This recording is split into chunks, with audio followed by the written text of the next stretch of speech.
Hello, hello. How's everybody doing? Good evening. Well, welcome. My name is Ely, and I'm thrilled to be here with all of you tonight. Huge thank you to Junior Achievement of North Central Ohio for inviting me to share this special night with all of you guys. I'm super excited. Junior Achievement is empowering the next generation of leaders, and I am honored to be here tonight for Stark Tank.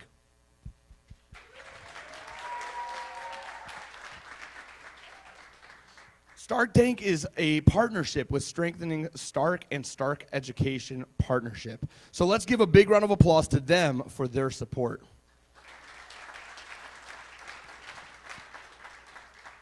I also want to give a special shout out to the team at Kent State Stark for letting us be here tonight, specifically Ashley Brightbill and Dr. Sturr. Let's give them a big round of applause.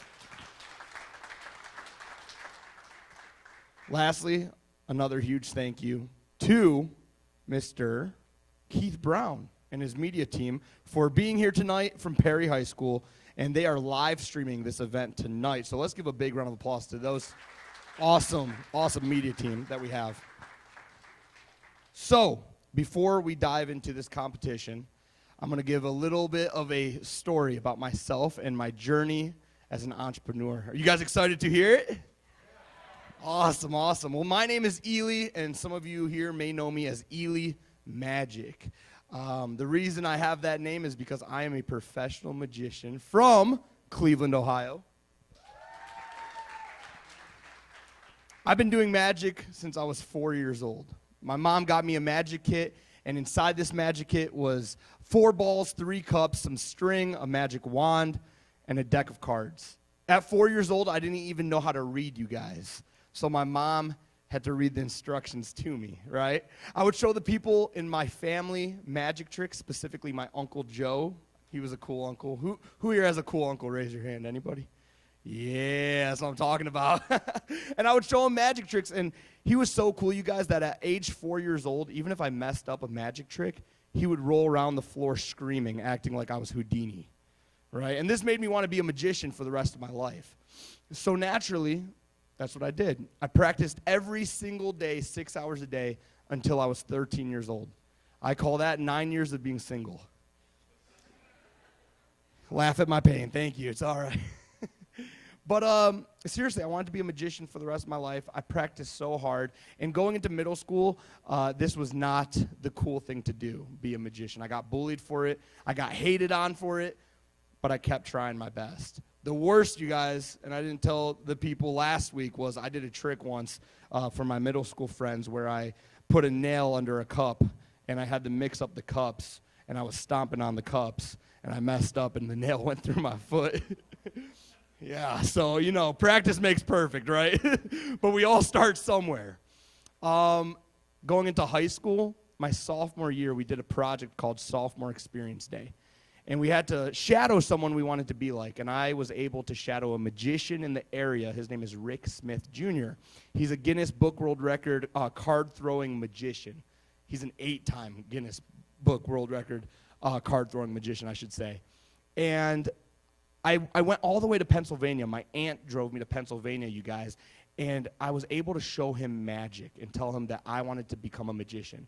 I showed him a magic trick that I'm actually going to show you guys later tonight. This magic trick blew him away. And he said, "Kid, you're talented. I'm taking you on tour with me."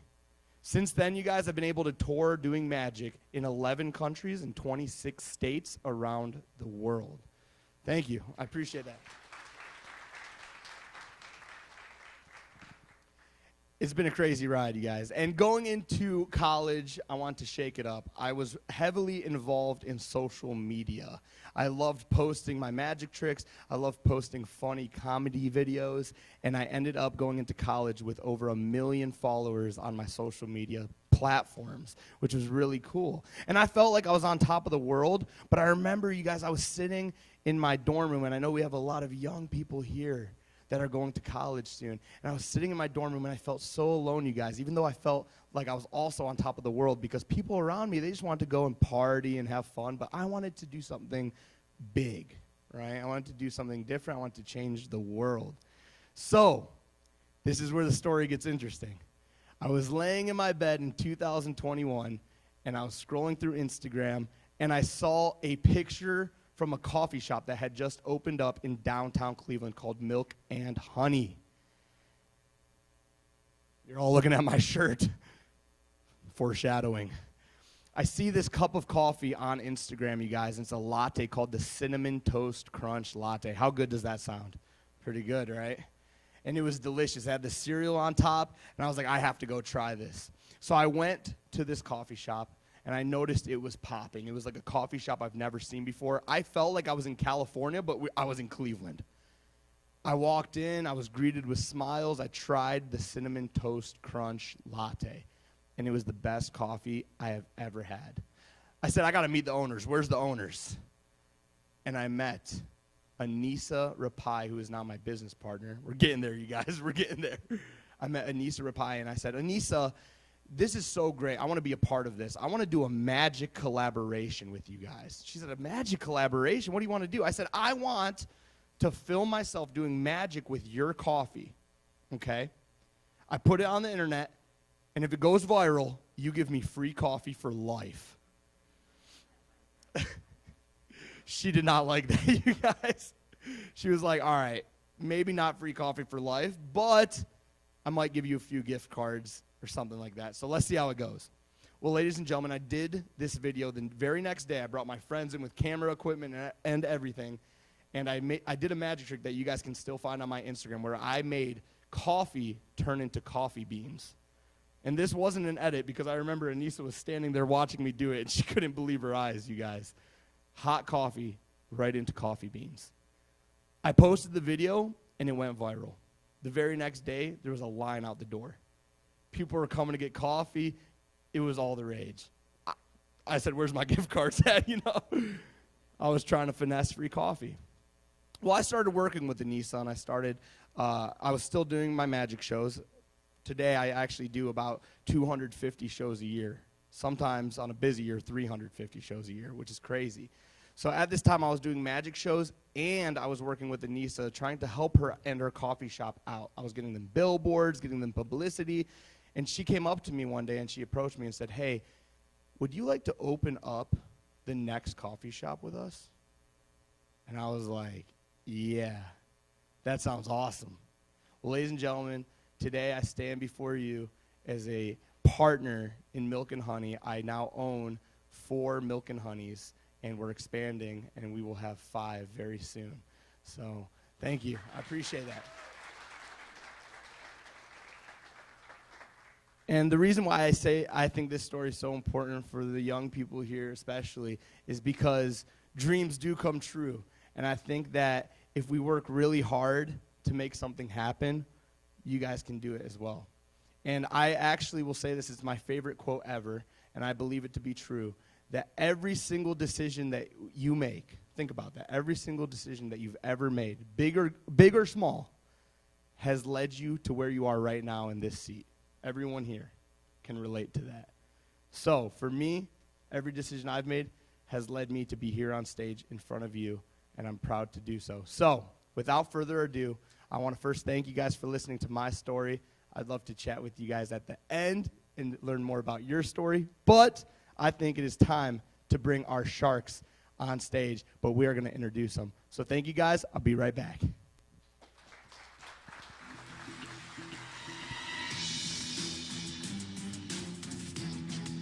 Ladies and gentlemen, entrepreneurs and innovators, dreamers and doers, welcome to the most exhilarating arena of ambition this side of the entrepreneurial ocean, the 2024 Stark Tank Competition.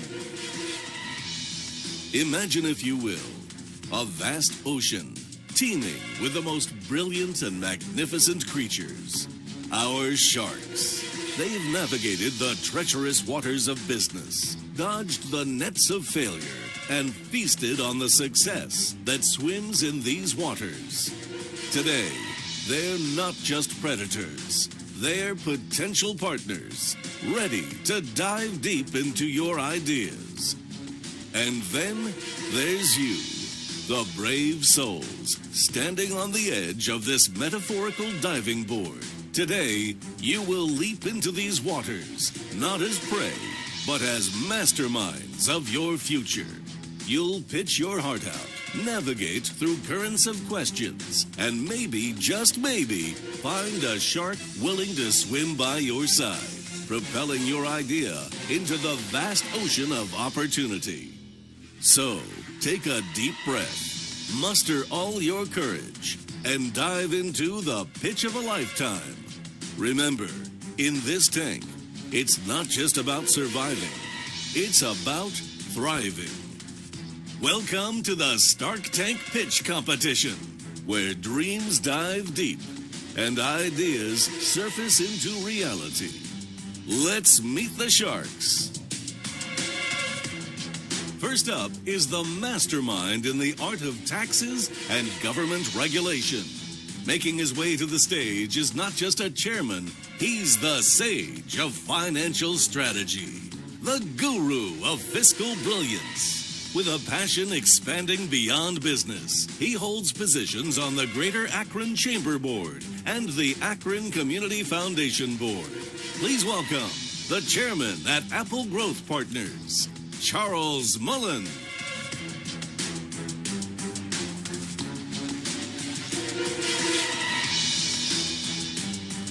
Up next, hailing from journalistic excellence, is our panel's champion of communications. As a legendary powerhouse, her strategic thinking brought success to multiple big-name companies across the nation. She is the embodiment of resilience, an architect of dreams, and the CEO who turned a garage operation into a global empire. Meet Ms. Sue Grabowski, CEO of Desidera.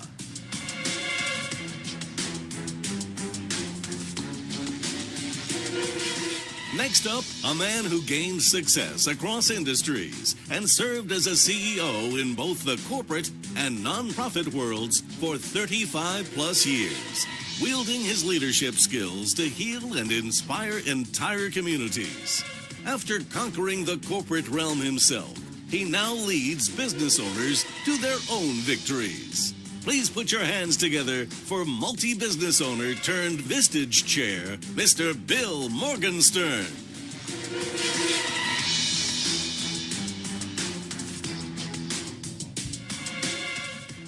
Up next, the man making his way to the stage is not only a CEO, he's a visionary, a titan of technology, and undisputed curator of clean cars. Co-founding DRB Systems in 1984 marked the beginning of his industry domination. As a man of many talents, he earned his CPA license in 1990, further setting the stage for his ascent to greatness. Give it up for the king of the car washing industry. Out of Sergeant Clean Car Wash, Mr. Ken Brock.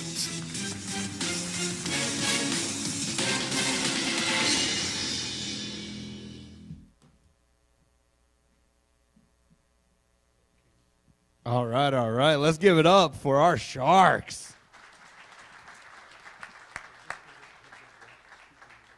Just a quick note, Chuck Mullen was unable to be with us tonight.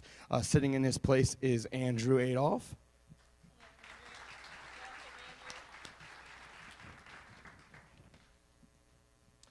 It says here to say give him a big round of applause, but you guys are awesome. You guys are reading for me. This is great. Folks, just remember to please hold on to your paper ballot throughout the pitches. You will have the choice to cast your vote tonight. Your winner will win $250, and please be sure to turn this in during the Shark deliberation. Cool. And I will say to the contestants, when you guys come up here and you're presenting, please be sure to speak clearly and loudly into the microphone as we are live streaming, and we want everyone in the audience to hear you as well as our Sharks. Thank you. Now, without further ado, it is time to meet our talented contestants. Remember, students, you have 4 minutes to pitch your ideas. You will have a clicker. I have it. You'll have a clicker to use as soon. I'm using it first. Ladies and gentlemen, entrepreneurs and innovators, dreamers and doers, welcome to the most exhilarating arena of ambition this side of the entrepreneurial ocean. All right. So, one more time, you guys. You have 4 minutes to pitch your ideas. You have the clicker, which I just used, to go through your slides. Just click the right arrow to go through each one. I clicked the left one. When you have 1 minute left, the timer seated right here points to, right here, by the way. That's you. So when that yellow shows up, you guys, that means when you have 1 minute, sorry. And when you have 4 minutes, you will see orange. Okay. So the Sharks, you will have approximately 4 minutes to ask your questions.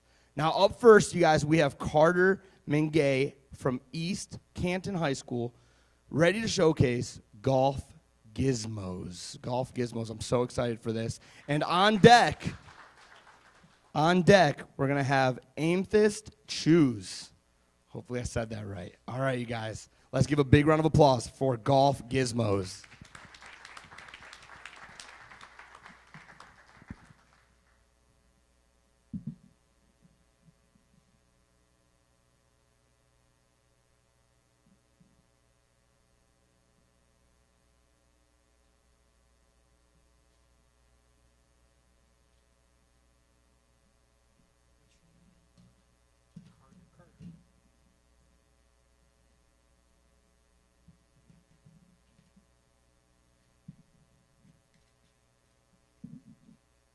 Good evening, Sharks. My name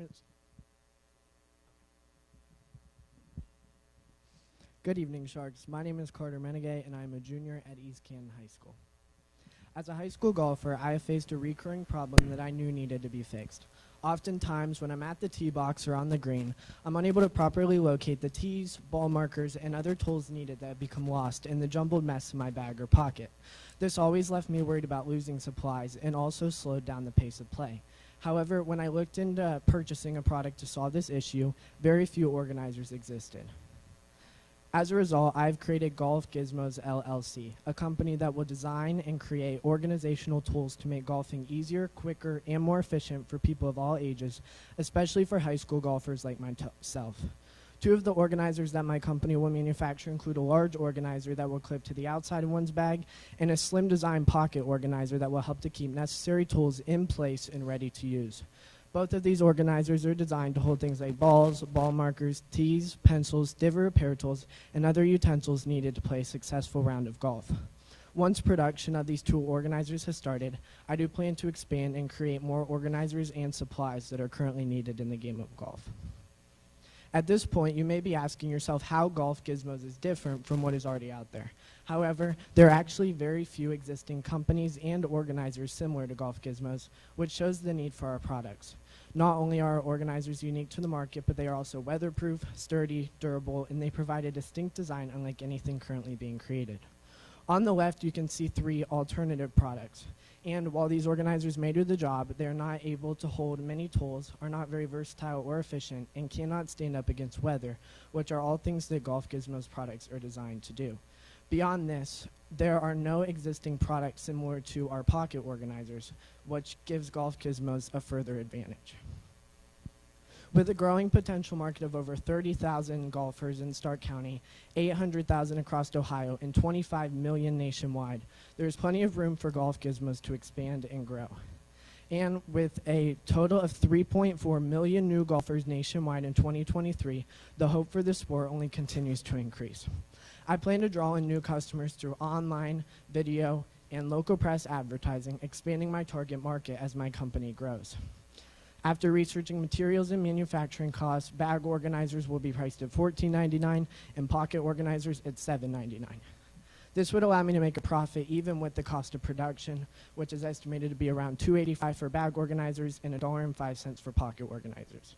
I plan to sell a majority of my products through online vendors such as Amazon or local golf shops, as it would be the easiest and most efficient method. I also plan to create a Golf Gizmo subscription where individuals can pay an $80 annual fee or a $20 fee per subscription shipment to receive different golf tools such as golf balls, tees, ball markers, and other tools that are periodically needed, as well as our newest organizers. These subscription shipments will be sent every 3 months. Through a combination of sales and subscription services, I can expect to draw in an initial monthly small-scale revenue of $3,000. However, with your help, I believe that the potential for Golf Gizmos products is much larger. Ultimately, the goal of Golf Gizmos LLC is to make golf tools more accessible than ever before while also being durable and affordable for customer satisfaction. Our organizers will prevent lost tools, speed up the pace of play, and help more individuals play a successful round of golf. The next time you go play a game of golf, you'll be glad you chose Golf Gizmos LLC to make your round a hole-in-one. Thank you.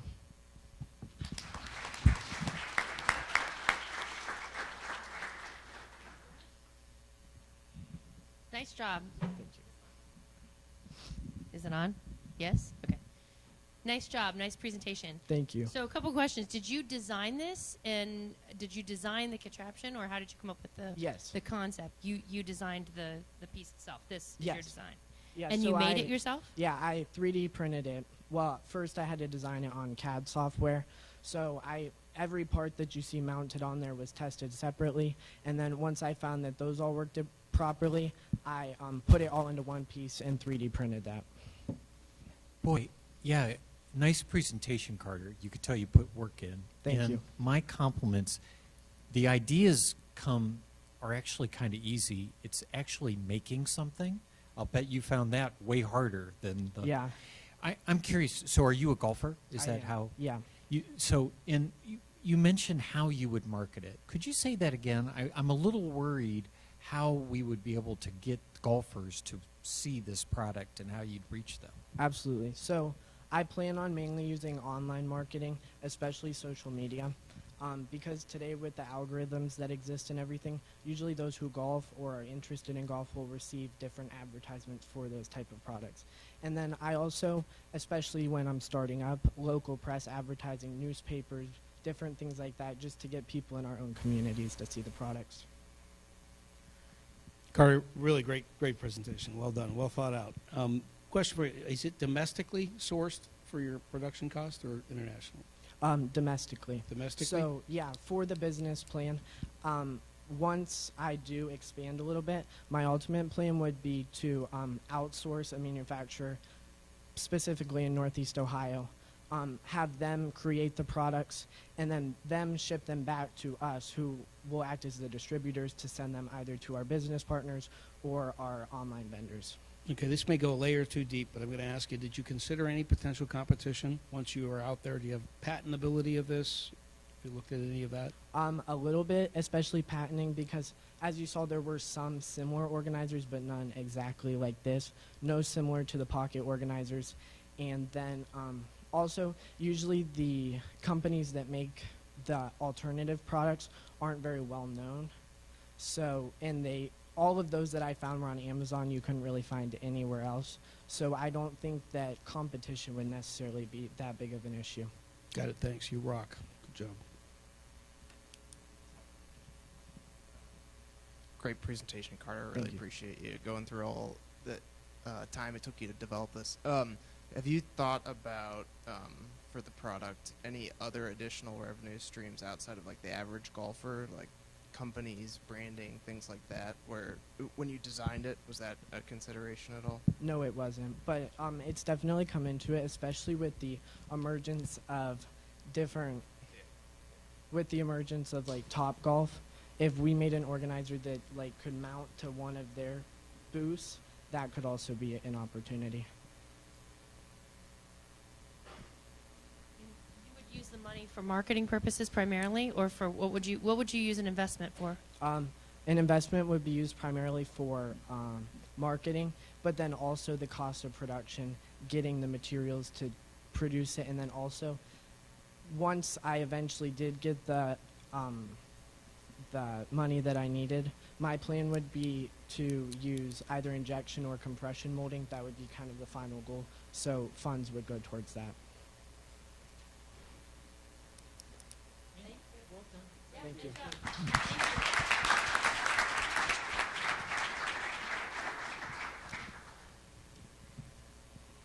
Let's give one more round of applause for Carter. What a great way to start the night. All right, now let's welcome our next group of presenters. Up next is Amethys Choose, presented by Phoenix Blackwell, Coleman Eckel, Jace Kyrak, and Gabe Bove from Glen Oak High School. And on deck, we have Prepped Presents. All right.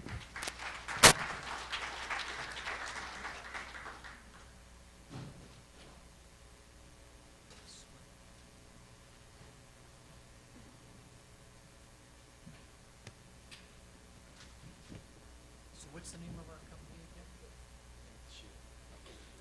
again? Amethyst Shoes. Yeah.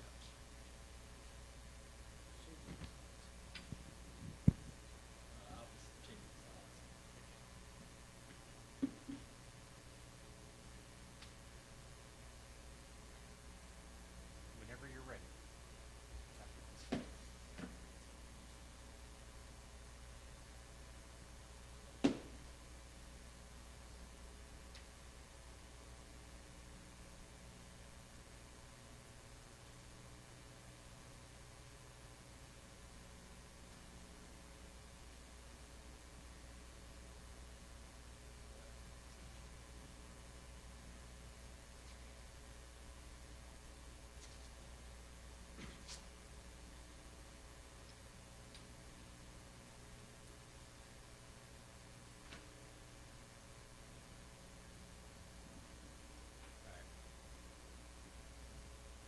Hey Sharks, we welcome you Amethyst Shoes, brought to you by me, Phoenix, Cole, Jace, and Gabe. So, our gum is going to make your teeth brighter while giving your breath that minty fresh feel. So, you might notice all these images have something in common.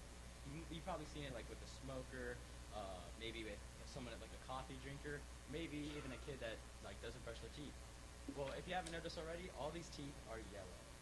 So, the truth is, Sharks, many people are struggling to whiten their teeth, and some of you guys in the audience maybe might be insecure about your teeth as well. And that's nothing to be ashamed of. As a matter of fact, over 77% of Americans are insecure about their teeth. Let me reiterate that. 77%. Recently, the New York Post conducted a poll and found that over half of the participants were insecure about the yellow teeth or bad breath. Our solution to this is color theory. As you can see, we turn these yellow teeth into pearly whites using color theory. You may be asking to yourself, what is color theory? We'll get into that later, but for now, think of it as purple plus yellow equals white. What is Amethyst Shoes? You've probably seen those purple toothpaste on TikTok. Unlike those, our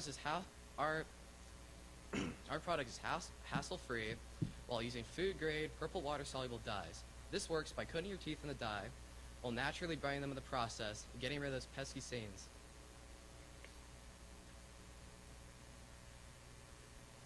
So why use Amethyst Juice? Well, for starters, it's convenient. It's as simple as popping one in your mouth and continuing on with your day. It uses color theory to brighten your teeth while also using peppermint and mint extracts to freshen your breath, restoring your confidence and giving you a bright new smile. So I know you all are thinking, what is color theory and how does color theory work? Color theory uses the purple in the purple water-soluble dye to neutralize the yellow stains on your teeth, creating a bright white smile. This is due to their opposite positions on the color wheel, so when they mix, they create white. What's unique about our product opposed to the competitors? Well, opposed to the competitors who use harsh chemicals, we use safe color theory, which brightens your teeth while also using gum that freshens your breath. Now, who's our competition? Well, really all our competition is teeth whitening strips and other teeth whitening toothpastes. But they all use harsh chemicals that'll make your teeth more brittle and fragile and sensitive, which is why we don't use that stuff. We just use normal dye that'll just make your teeth appear to be brighter. And we're portable, affordable, and we take less time without any need of brushing. Now, our target audience, as I just said, people with yellow teeth, people with no time, people with bad breath, budget-conscious people for the cheaper gum, and then gum chewers. So you guys might be asking, what are we going to be charging for this product? So we're charging $6 for 10 pieces of gum, and I know what you're thinking, that's probably a lot of money. But realistically, for the benefits that we're providing with this gum, we think it's a fair price. We're going to be marketing through TikTok, Instagram, and Facebook. And you're probably like, what are we going to use this money for? So we're going to contribute our money into chemists and dentists to make sure this product is safe. We're going to make the packaging appealing to customers. We're going to make sure our manufacturer is something that we want to actually sell. And we also want to focus like a majority of our money on the marketing. And this is why you judges should choose Amethyst Shoes.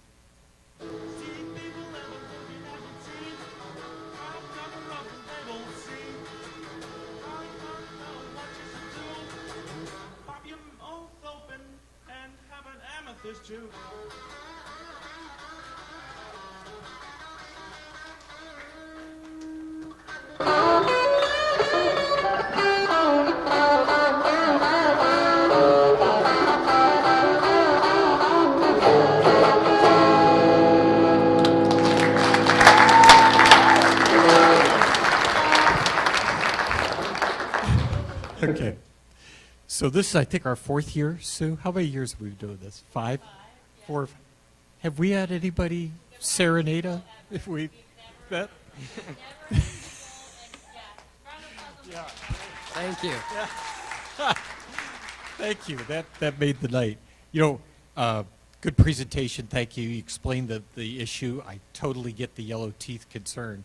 Mm-hmm. My pause is, you know, getting FDA approval. That's a tall. Have you guys investigated what that would mean, and you know what kind, how long, and how much? Have you thought about that? That's a very good question. Well, we're taking basis off of the other purple toothpaste already on the market. We're just re-envisioning them into a quicker and hassle-free product. So you think FDA approval will be straightforward? Yeah. So similar. Yeah.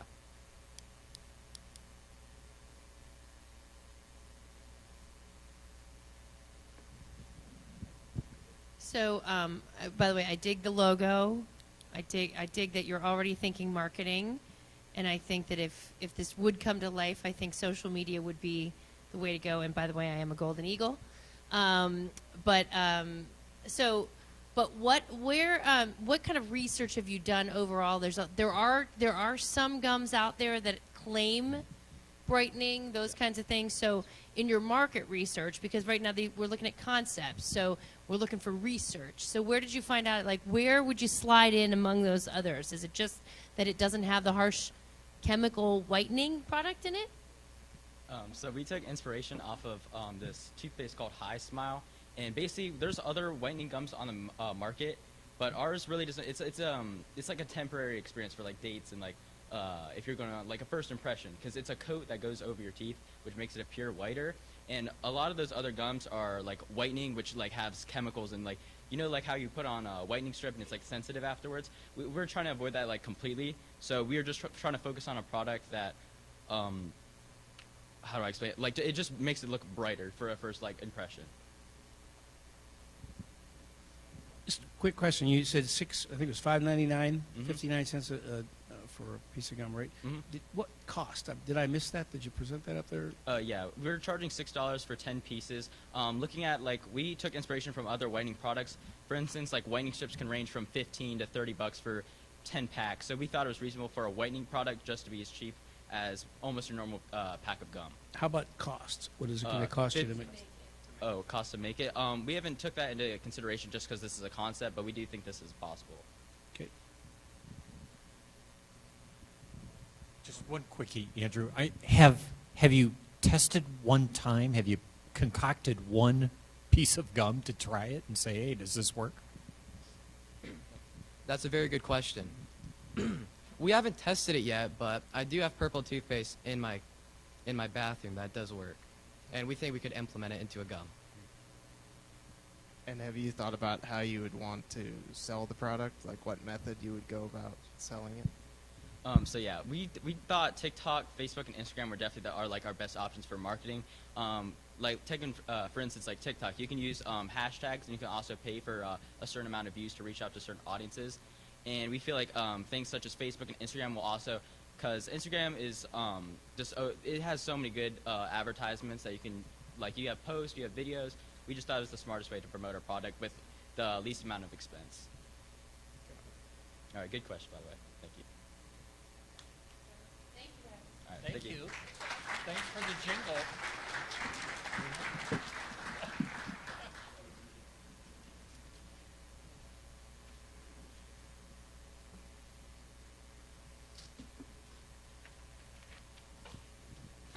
That jingle was fire.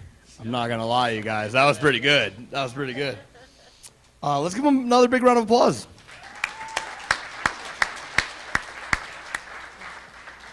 Up next, we have Prepped Presents presented by, wow, say that 5 times fast. Prepped Presents presented by Braden Rosh from Glen Oak High School. And on deck, we have Snow Shield.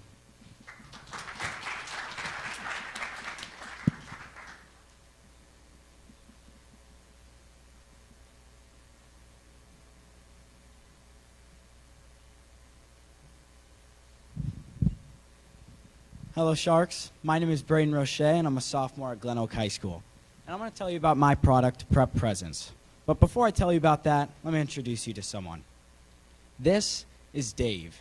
He's been my family's mailman for around 20 years, and his birthday's coming up, so we want to get him a gift. But let's look at what I know about Dave. His name is Dave. He's a mailman, and I think his favorite color is blue. Well, I'll be honest with you guys, I don't know that much about Dave, but I do know he's a nice, hard-working guy and deserves a gift. So, judges, raise your hands. How many of you have a Dave in your lives? Of course, because we all have Daves in our lives. And these people make up a village. This village is the people that we really appreciate, and they do a lot for us. But we still need to get them gifts for the holidays. And there are people like your mechanics, your coworkers, your neighbors, and even your cousins. So what do we usually do in these scenarios? How about I go to the mall? But what stores do I go to? And it's a far drive, and I don't even know what I'm looking for. So, no, that probably won't work. What about cash? But isn't that just saying you're worth 20 bucks to me, or 30 bucks, or 50 bucks? No, that's not it. Oh, a gift card. Gift cards are good. But it's the same problem as the mall and cash. What store and how much? So, if you think I'm alone in these problems, you'd be wrong. Do you know that 45% of Americans say that the hardest part of gift giving is actually finding the gift? 32% of gift recipients are actually neighbors and colleagues. And the average amount of money spent on coworkers during the holidays is $37. Yikes. I'm here to fix that with my product, Prepped Presents. what we're going to do is we're going to go out to Plain Township and survey all these people in these occupations and sort out what they're going to want. And we're going to put that into a bundle, and that's going to get rid of all of the guessing work you're going to have to do around the holidays. We're going to provide you with full, attentive, and hardworking service.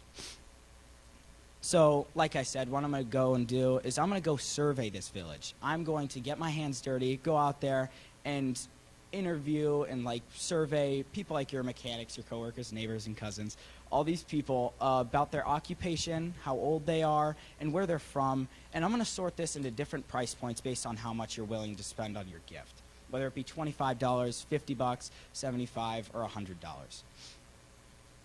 The process is incredibly simple. All you have to do is visit our website, select who in your village you're shopping for, identify your price range, and then check out. And I'll even throw in some extra additional services for a little bit more money, like handwritten notes, personal gift wrapping, and even direct ship to the recipient. So, judges, I'll be honest, I couldn't tell you exactly what's on this slide because I don't yet know.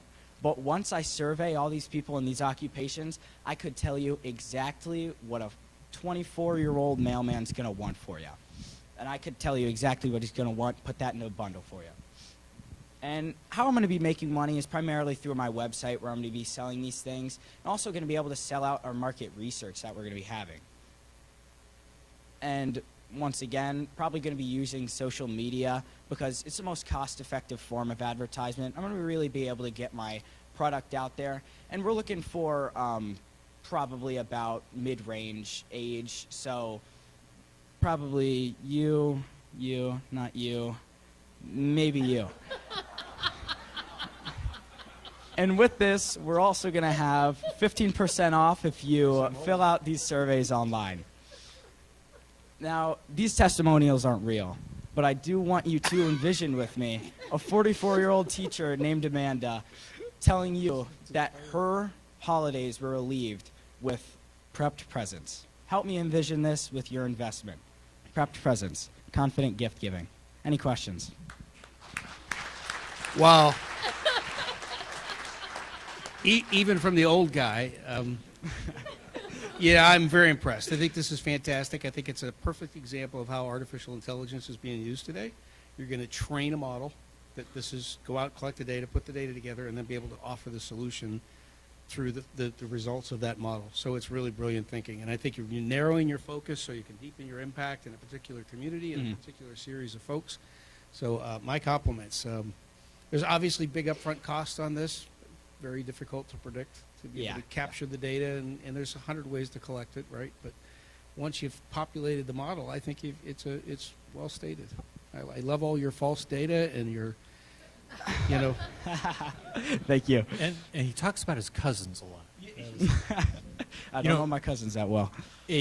Just a kind of for all of us thinking of starting a business, it starts by understanding what it is the customer wants and are they willing to pay for it. Mm-hmm. That's that little gold nugget. I think you've absolutely identified a problem. For all of us, I've had moments where it's, oh my gosh, I'd like to do something special for Dave, but what do I do? What I'm curious about is there enough commonality between postmen and women that you can, and age, that you can really make an accurate prediction as to what that person would want?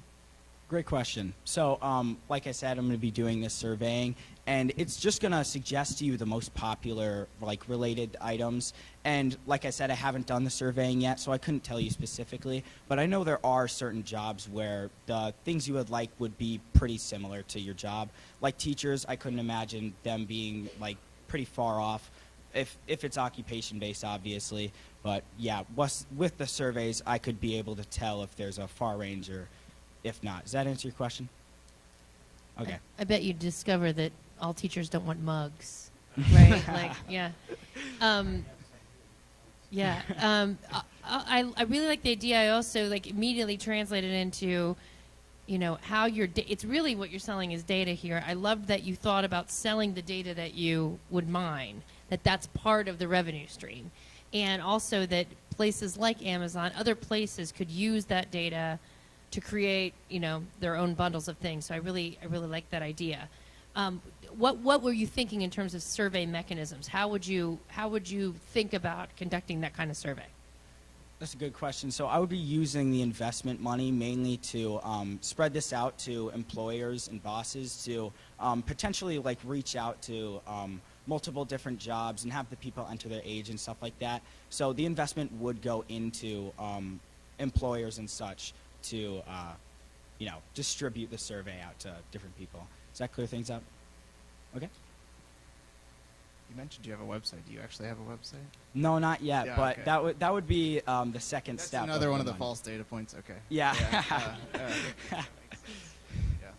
So I was just curious if you had visitors or anything, like starting. But that makes sense. Thank you.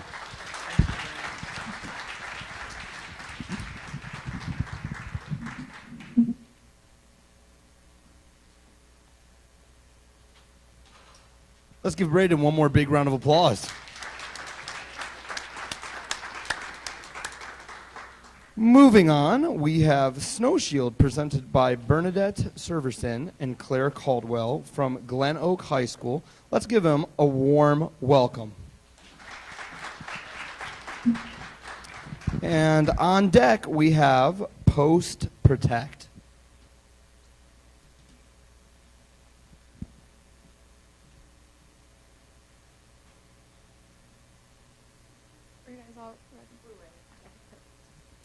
Hi Sharks, I'm Claire Caldwell. And I'm Bernadette Severson. And we are both juniors at Glen Oak High School, and our product is the Snow Shield. Now, before we get started, how many of you guys have kids? Perfect. So you guys can relate to the obnoxious problem of bundling your kids up and getting them ready to go outside.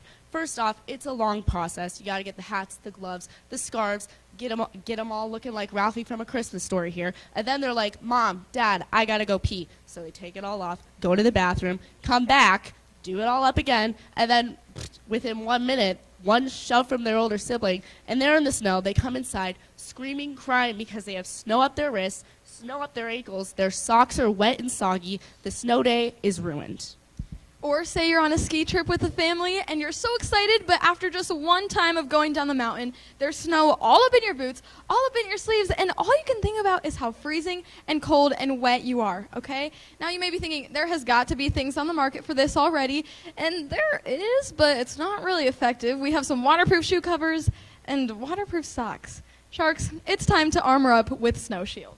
Well, what is the Snow Shield? Let's put it simple. It's a winter accessory made up of two materials. First, we have this waterproof fabric called PUL, which we'll get to in a second, and this spandex material around the heel to provide comfort, and this Velcro strap on the top to provide security. It is worn over the sock but under the boot, and the Snow Shield is invisible yet protective.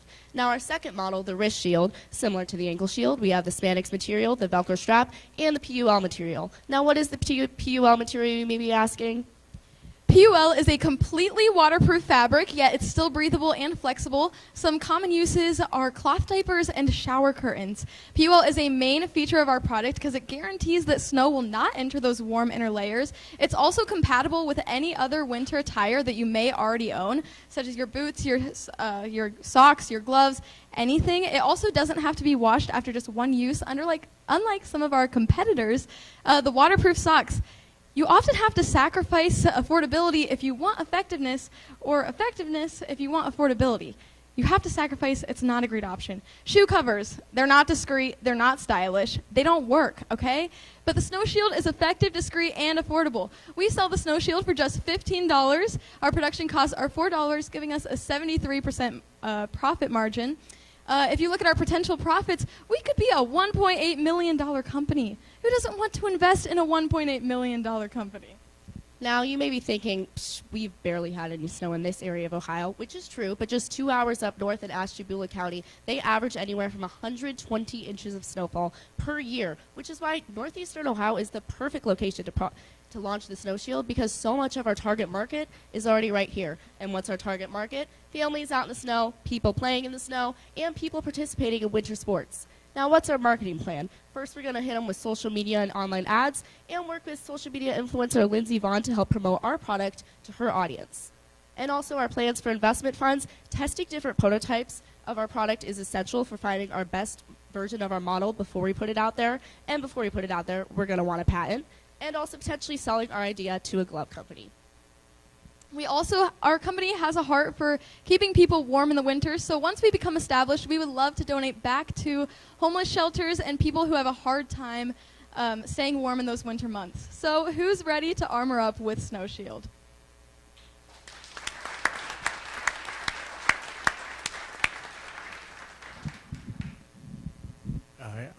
I'll get started with the question. First of all, good presentation, and yeah, if I'm following it right, the most annoying thing when you go out in the snow is when the snow goes up your sleeve or down your sock.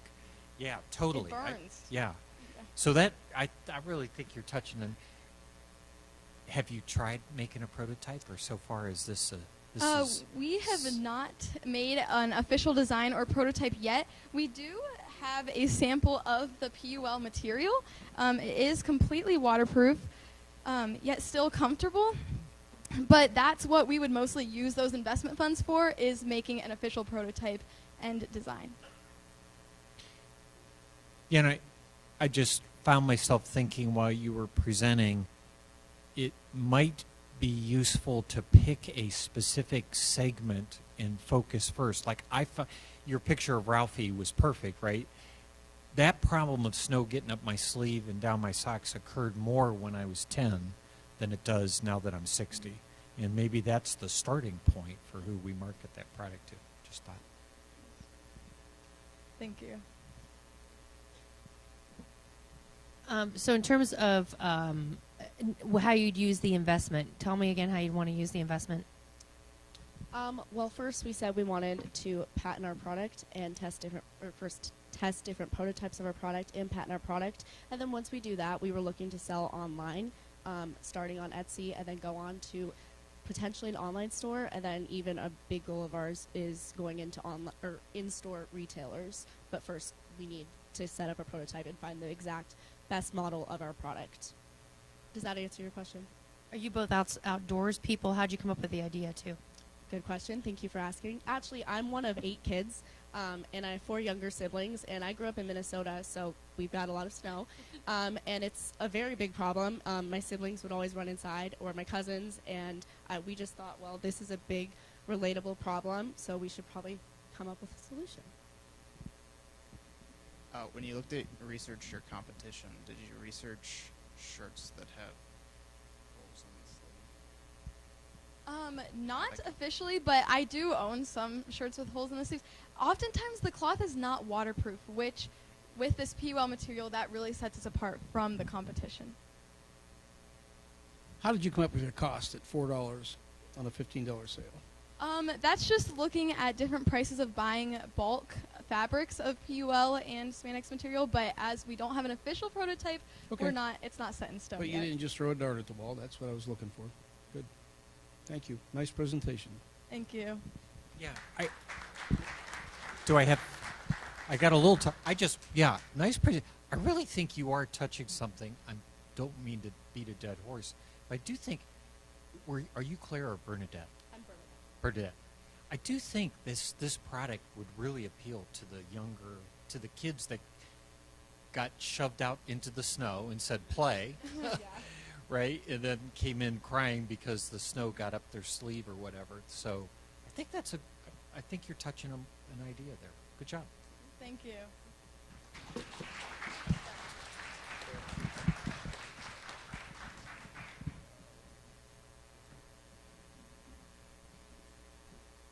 Let's keep it going for Snow Shield. That was a great presentation. Moving on, we have Post Protect. Let's welcome Macy Cryfield and Drew Nyport from Glen Oak High School. On deck, we have Mom, what's for dinner?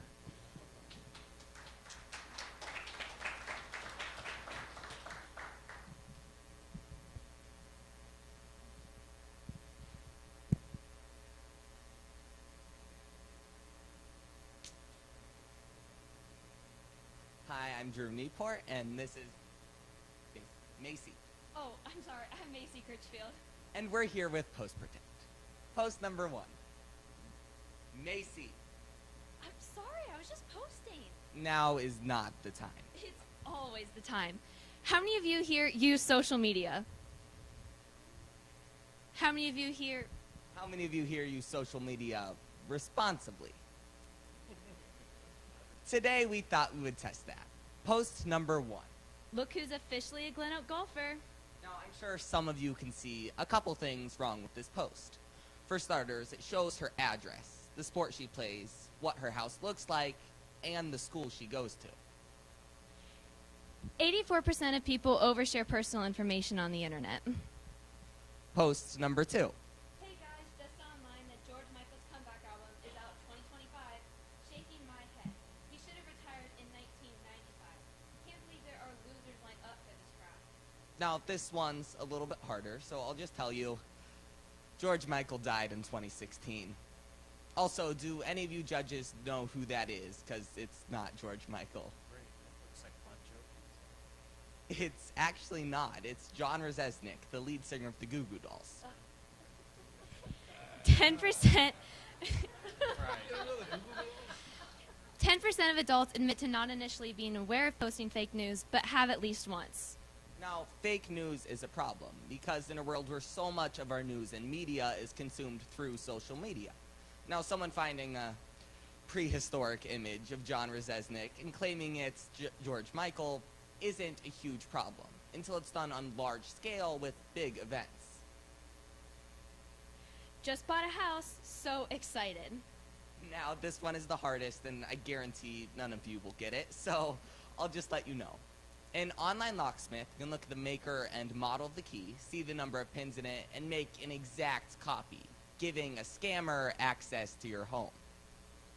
So we created an app called Post Protect. It links to social media and alerts you when you're about to post something that could be harmful or false information. Just to reiterate that, our app is hands-on and takes a look at all of your posts before you post it and checks it for anything. Unlike our main competitor, Smart Social, which is an educational service with exclusive memberships. It's simply 30 educational videos on the dangers of the internet, but it doesn't do anything, unlike our app. People in general also might think that they know how to post responsibly, but 31% of people still don't feel safe on the internet.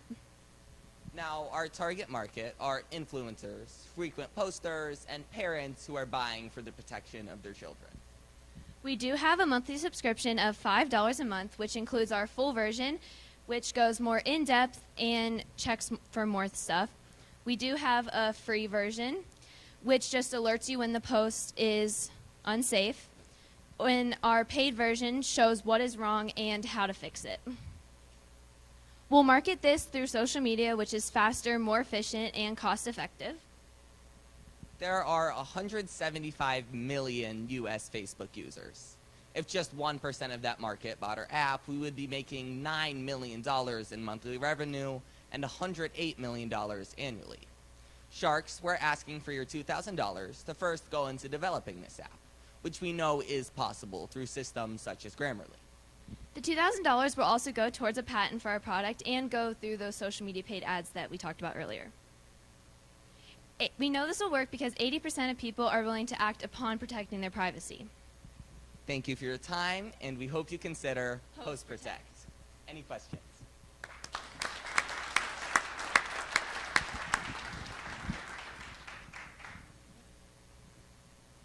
So I'll just ask you this. How do you think you can compete against Facebook if they come up with this product? Well, as we said before, we would apply for a patent as soon as we get this money, which we know costs a lot. However, Facebook hasn't come up with it yet, and however long it has been around. So we think that if we can get this patent and start getting it out there, we could beat them to it. Yeah, and don't get me wrong. Great presentation. I love the concept. Thank I think you. it's a great idea. Thank you. Can you kind of go into, you said your target market is parents, right, for their kids. Like, what's the vision around that aspect of the app? Because I could just see a kid deleting it off their phone, right? Yeah, well, I know a bunch of my friends who either don't have social media or, like in the App Store, they have to have their parents approve of their apps before they have it. So it'll kind of be set up like that, where they can like it won't be able. Yeah, it won't be unilateral, or they can Yeah. just If I can add on to that, I feel like more kids would want to use it as it gets rid of their overbearing parents, possibly, who aren't constantly checking their social media. Well, yeah, great. It's always nice to have a product that both ends it appeals to. First of all, good presentation, very well thought out. I think you have I think it's a tall hill to climb to write the app. That's just my opinion. But I think the idea is really cool. I was going to point out that to me, as a guy who is a social media guy but no expert, this would appeal to me just to make sure I don't make faux pas. In other words, so I don't look at this as just a, hey, make my kid use this thing. Right. I think there's a wider appeal even than that.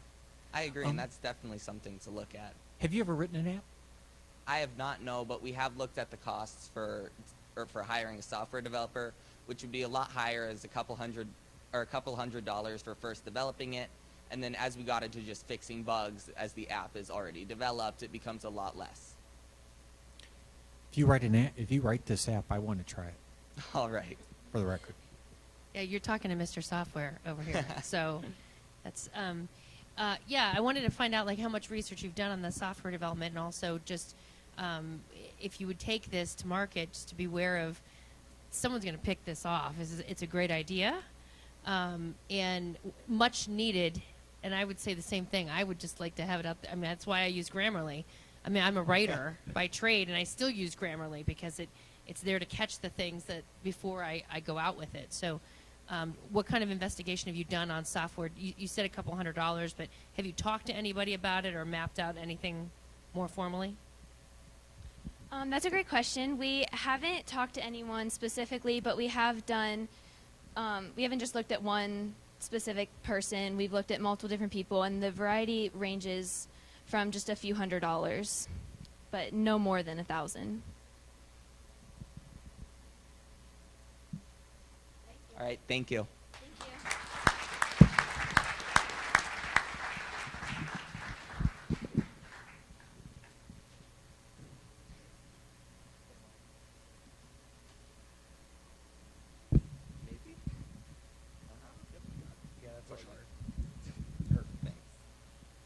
Give him another big round of applause. Although Sharks, I am a little bit worried about my mom getting a hold of these two kids and them telling my mom their idea, because I already have 1 million apps installed for my mom. She knows where I'm at, you guys. She's tracking me. So, yeah, stay away. Don't tell my mom this app idea. But up next, we have Mom, What's for Dinner, presented by Haley Hoffman from Hoover High School. And on deck, we have Chop and Change Golf Club.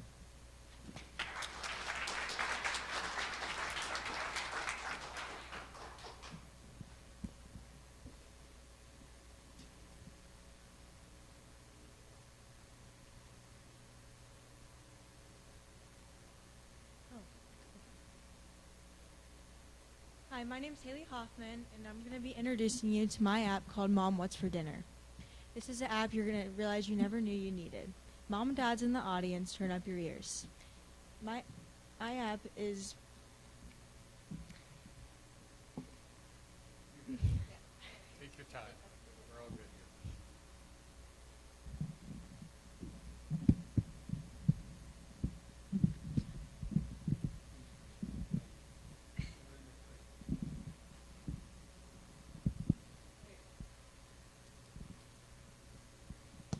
Do you ever get caught in the situation where your kids are screaming at you saying, Mom, what's for dinner? Maybe you don't have kids. Maybe it's Haley, what's for dinner? Maybe it's Dad, what's for dinner? Whatever the situation may be, maybe you have a hectic life, maybe you have dietary restrictions, allergies, or even a meal plan you like to follow. And every meal you seem to make just doesn't follow it. Life is too crazy as it is, and coming home trying to make a meal that everyone likes, on top of that,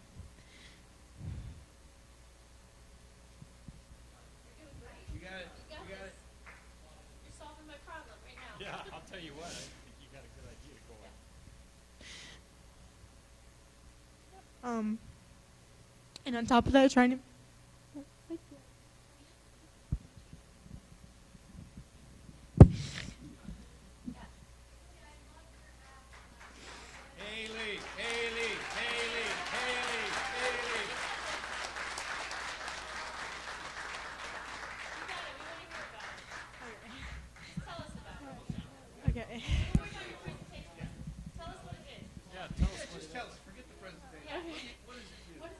So basically, you scan the QR codes in your app on the receipt, and basically, once you scan the QR codes on the app, then you you can personalize it to yourself, to your dietary restrictions, your allergies, or anything you may have, and you can watch video tutorials and follow the instructions. And we're going to have business partnerships with grocery stores such as Meijer, Giant Eagle, Instacart, or even grocery delivery services.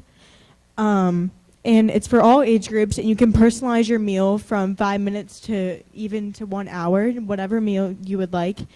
And then for my pricing, you would have a 1 week free trial, and then it would go up to $13.99 a month. And then you sign up for a year and you get 2 months free.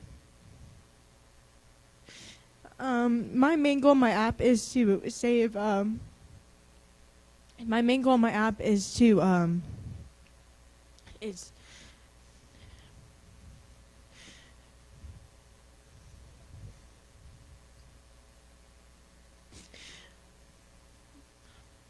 my main goal in my app is to save your body and your money, basically. And over 52% of U.S. Americans over 20 are on some type of special diet as of 2022. And this number is only higher now of 2024. The food waste in America is 60 million tons per year. My competition would be Pinterest or any type of social media. And I would say that they're not much of a competition because, well, my item is personalized to you and to what you want. And that's it.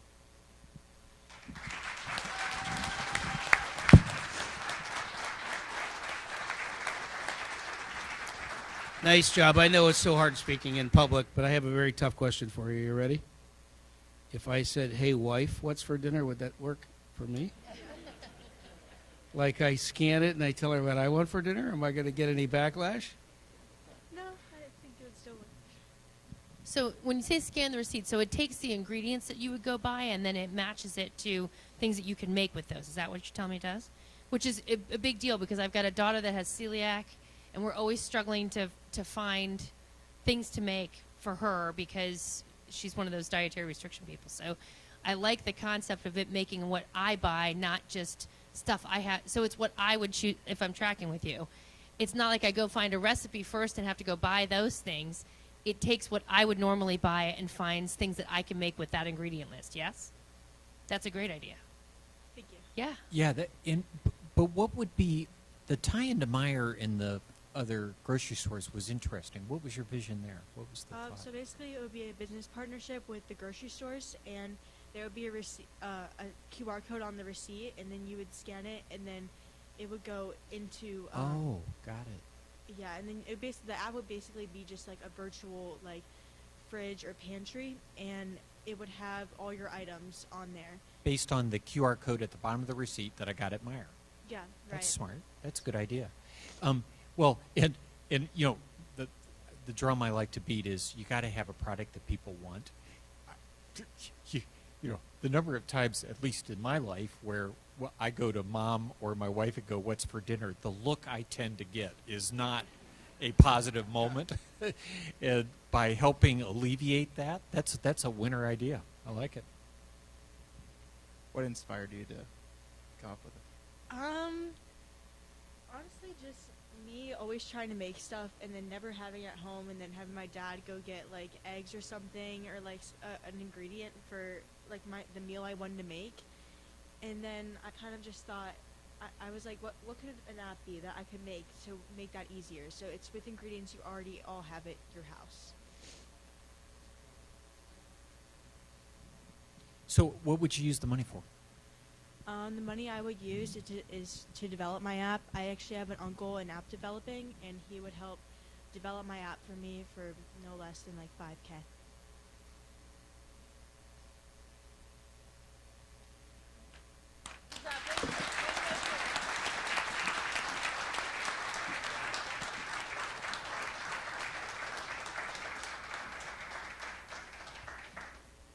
As a performer, I know how brave you guys have to be to get up on stage. So let's give Haley one more big round of applause.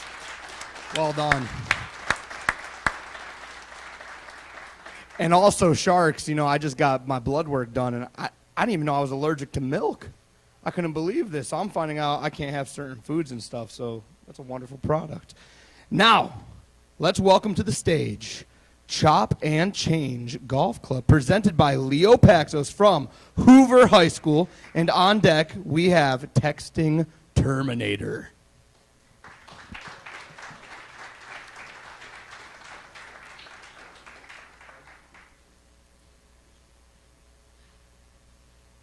Man, golf clubs are heavy, aren't they? Like 40 pounds? Broke my shoulder. Alright, my product is the Chop and Change Golf Club. My name is Leo Paxos. I'm in 9th grade. I go to Hoover High School. And did you know that golf has seen a stunning increase in participants? About 34% more people in the last 7 years have started playing golf more. And that is a big increase, one of the highest increasing sports in the last 7 years. So, say you go to a country club or golf course, and you think you don't need a caddy, or they don't offer a caddy. So you bring your bag, and you just carry it yourself. But most bags weigh about 30 to 40 pounds, and that can cause shoulder or back pain whenever you're walking. And even if you do have a caddy, they can be slowed down tremendously with how heavy your bags can be. And also, many golfers travel with their bags, and travel fees can cost up to $150, which is very costly. And also, parents spend about $460 on golf clubs for their kids from the ages of 5 to 8. So, my target market would mostly consist of people who typically golf a lot, like consistent golf enthusiasts. And it would also be projected at like parents who have children who have trouble carrying golf bags, but they still want to golf. And also older golfers who have like back and shoulder pain from carrying golf clubs, obviously. So, my solution to the problem is to just have one golf club with interchangeable club heads and shafts to match the specific golfer, and also be much lighter and much easier to transport. So my market competition would mostly be all the big golf companies like TaylorMade, Cobra, and Callaway. And while they all are very good golf companies, they all only sell one golf club for $200 to $700. Well, my golf club would be 8 golf clubs in one for the price of $300. Marketing strategy. Our product would be available in golf pro shops and also sporting goods stores and online on the website that I will be making. And it would also be advertised near golf courses, near schools, and on social medias like TikTok, Instagram, and X or Twitter. So, back in shoulder pain. Your golf bag should not weigh more than 20% of your body weight. And golf bags usually weigh around 35 to 40 pounds, and that's before adding any additional accessories. So you need to weigh at least 175 pounds for it to be a good weight, so you don't hurt your back as much. And even then, most people still have back, shoulder, and neck pain. 25% of golfers experience back problems, and 34.5% of golf-related injuries have something to do with their back, shoulder, or neck. Most people travel with 2 bags, your luggage with all your stuff in it, and then your carry-on for stuff that you use on the plane, or like your phone and stuff like that.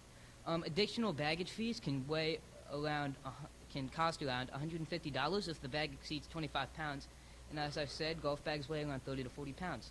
But with the Chop and Change Golf Club, you can travel with less of a fee, and we are going to make travel shafts that can close down and expand out, so you can either carry them in your carry-on, or they can weigh less, so you won't have as much of a baggage fee. Different dominant hands. Left-handed golfers have to use different clubs than right-handed golfers. So what we will have is we will have left-handed club hands. So instead of carrying 2 big bags to the golf course, you can just have 1 bag, 2 shafts, and all the club heads that you need. For young kids, parents on average spend about $480 on golf clubs from their kids on the ages of 5 to 18. But the Chop and Change Golf Club has different shaft sizes and club head sizes, so that way they can fit all youth golfers throughout their life for the low price of $300. Thank you for your time, Sharks, and please take a swing at my company and invest.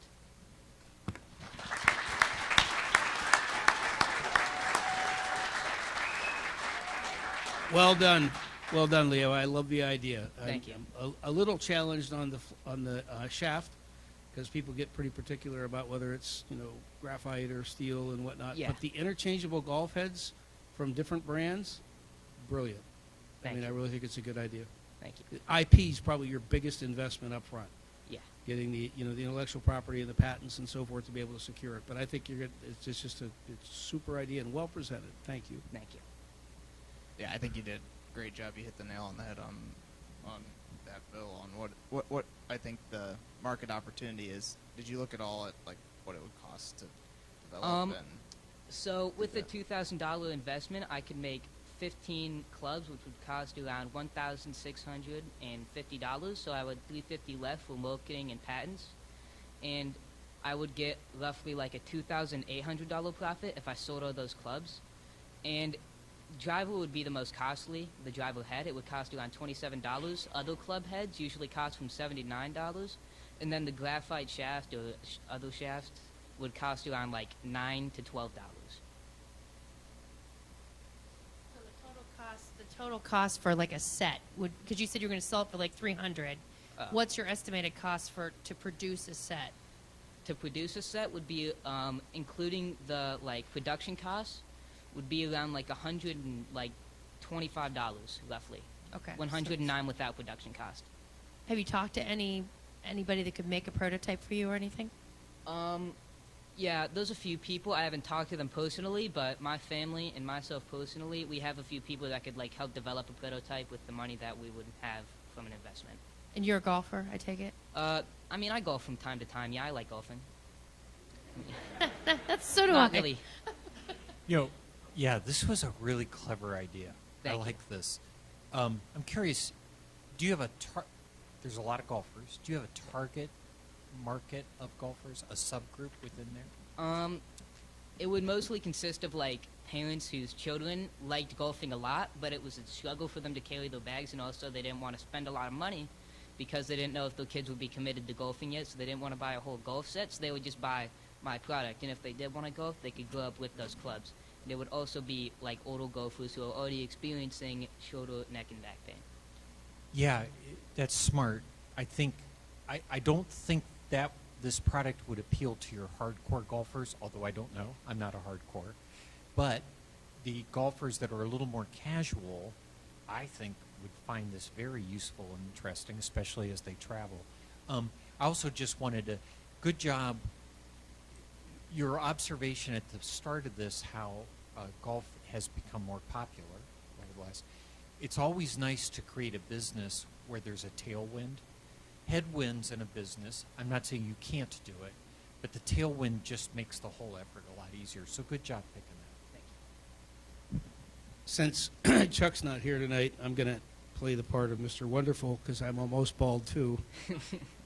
But I really think that this could appeal to even high-end golfers if you can engineer and patent the design of how you hook the head, unique head, onto the shaft that the golfer likes to use, that you could get a royalty deal with all of the major golf manufacturers, that they could make a head to attach to the shafts, whatever shaft a particular golfer. I used to be a very avid golfer, and I would really be interested in that because sometimes I want a tailor-made head, sometimes I want a Nike, sometimes, it's so we're really, I think you're on to something cool. Thank you. Thank you.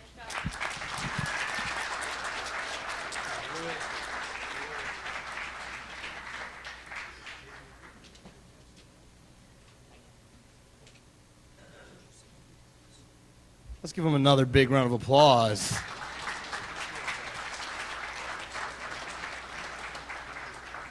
Moving on, we have Texting Terminator, presented by Kenyon Oaks and Vincenzo Gamboni. On deck, we have the Carding Compound.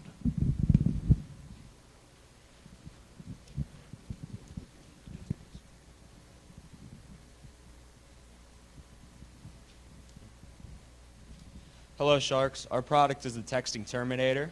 I'm Kenyon Oaks. I'm Vincenzo Gambone. We're sophomores at Hoover High School, and we are in Business Foundation course. We can all agree that texting and driving is a big problem in our world today. Our product, the Texting Terminator, will help solve that problem.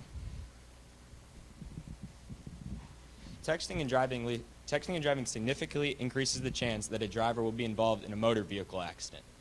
Drivers who text and drive spend 10% of the time outside of their lane. texting makes a crash 23 times more likely to happen.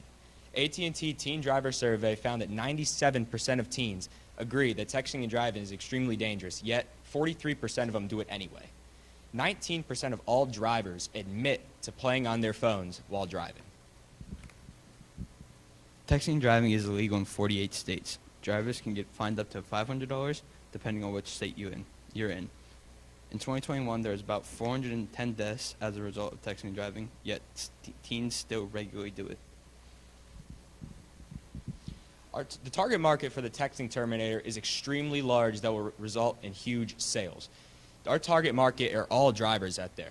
There are 243 million drivers in the United States, and by that chart, you can see the numbers are projected to increase more and more every year. Drivers between the ages of 16 to 24 are way more likely to cause crashes, so we target the parents of these drivers especially. There are 25 million drivers between the ages of 16 to 24. Basically, what our product is sensors that you put into the car panel or the driver panel, the driver's side door panel. Every time you get into the car, your text messaging phone app will be turned off. And then every time you exit the car, it will be turned back on. It's simple, easy, and effective. Competitors. There's not many competitors out there. The only competitor we researched on was Apple Car Mode. Has anybody heard of it? Exactly. Most people don't even know about it. Even the people that do know about it don't use it because they're way too addicted to their phones. Our product is superior because it forces drivers not to text while driving. It's not just a setting you have to turn on or off. It just automatically disables texting. We would sell our product for $100. To make our product, we would make our product for $10. It would be a $90 profit. Our product would be sold online through social media, Amazon, eBay, and our own website. We would advertise our product in like driving schools, anywhere, like pop-up ads that we can with driving. Oh, another slide to make it. What we would do with the money, one, we would use the money to get materials to make a prototype. We have not started prototyping yet. Two, we would test the prototype and make the final design. And three, we would use some of the investment to improve our business and get our product out on the market. Parents every day spend $100 on a shirt, $100 on a hoodie, $150 on shoes, $100 on sporting equipment. How much does your child mean to you? Would you spend $100 just to keep your child safe on the road? Thank you for listening.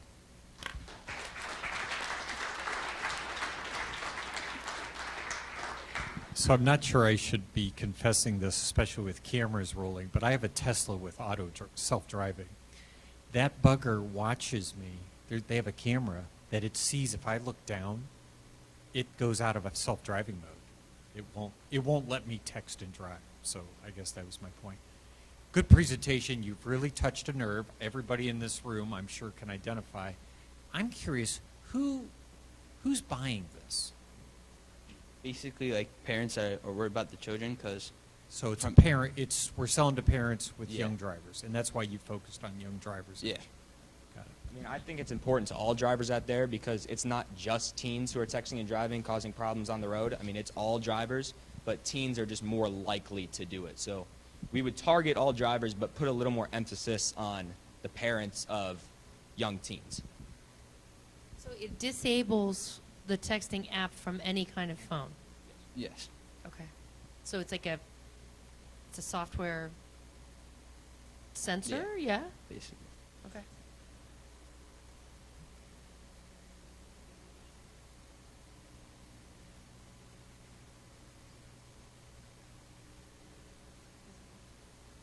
Okay, so another question would be,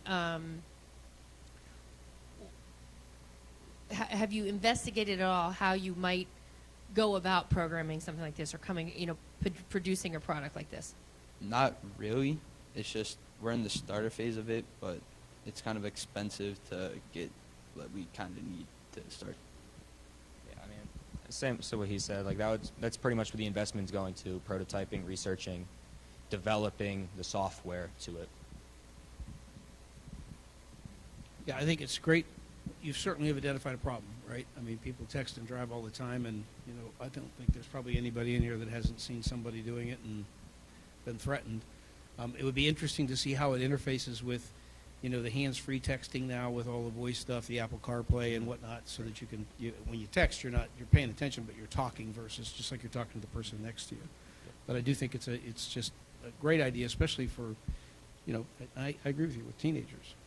Although my wife would say for me too, but that's okay. Yeah, and I think Ken hit a nerve on the technology piece, because there's already conversations going amongst auto dealers about DUI specific sensors in cars to avoid drinking and driving, and I think there's an opportunity there. Obviously Tesla has their version, that if you could take it to market, it could be bigger than just parents doing it. It'd be people buying a car because it's in there.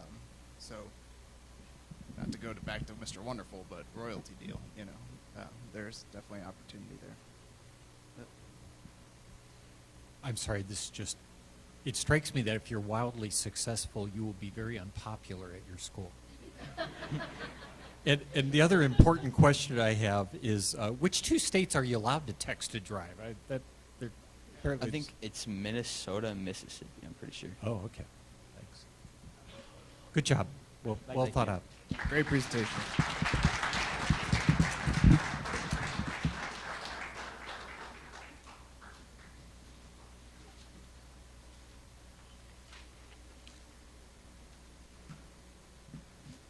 What a great presentation. Let's keep it going. And let's bring it over to the karting compound presented by Austin Vlaskoffy from Louisville High School. And on deck we have Bo Jays. Oh, and there's a vehicle on the stage now, so I'm going to get off.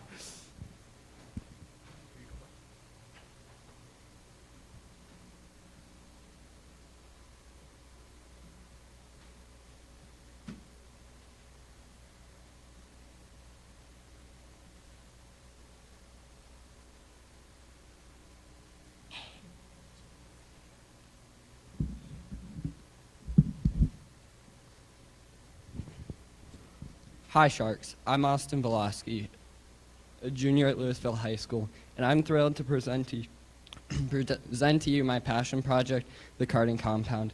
As a dedicated karting enthusiast myself, I've identified the need in the market for a safe and affordable place for go-kart owners to take their own personal go-karts. Go-karting offers an exhilarating experience. Racers enjoy the adrenaline rush of navigating tight turns and straightaways as they leave behind the stresses of daily life. One of my absolute favorite activities to do on a date is to go go-karting. The only problem with this is it gets extremely expensive. At the largest go-karting track in the U.S., you'll pay $25 for one 10-minute race per person. That is $50 for just a 10-minute date. For a family of four, you're looking at $100 for only 10 minutes of family fun. But nobody's just going for 10 minutes, so they offer the 3-race package at $60 per person. So that's $240 for 30 minutes of family fun.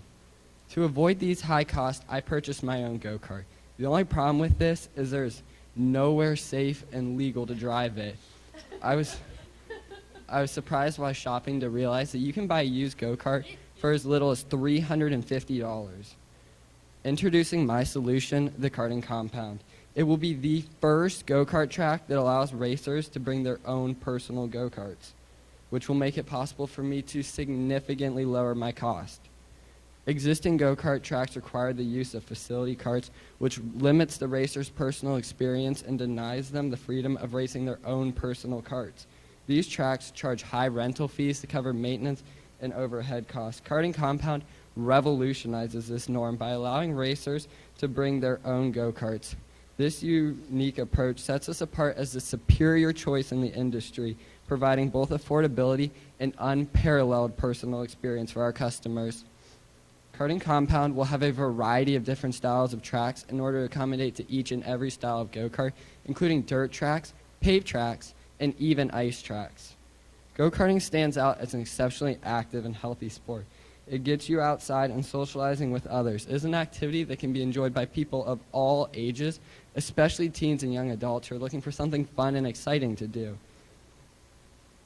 Karting Compound would be a fun, local, affordable experience for everyone. Karting compound would have initial startup fees that would include the purchase of land, building the tracks, and installing utilities. After startup, though, ongoing operational costs would be minimum, including insurance, utilities, and staffing. This allows me to make my price significantly lower. At only $20 an hour, I anticipate generating $384,000 in the first year. Thank you for taking the time to hear about my passion project, the karting compound. With a clear need in the market and an innovative approach to go-karting, I'm excited to revolutionize the industry by providing an affordable and customizable experience for racers of all levels. My vision is not just to create a go-kart track, but to create a vibrant community hub where friends, family, and enthusiasts can come together to enjoy the thrill of karting. Sharks, let's rev up the engines of success and propel Karting Compound into pole position as the go-to place for unforgettable experiences and lasting memories. I'll be happy to answer any questions you have.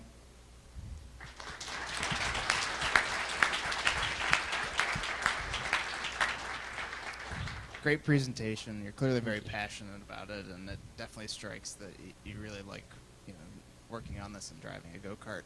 Did you tell us what you were going to use the money for, firstly?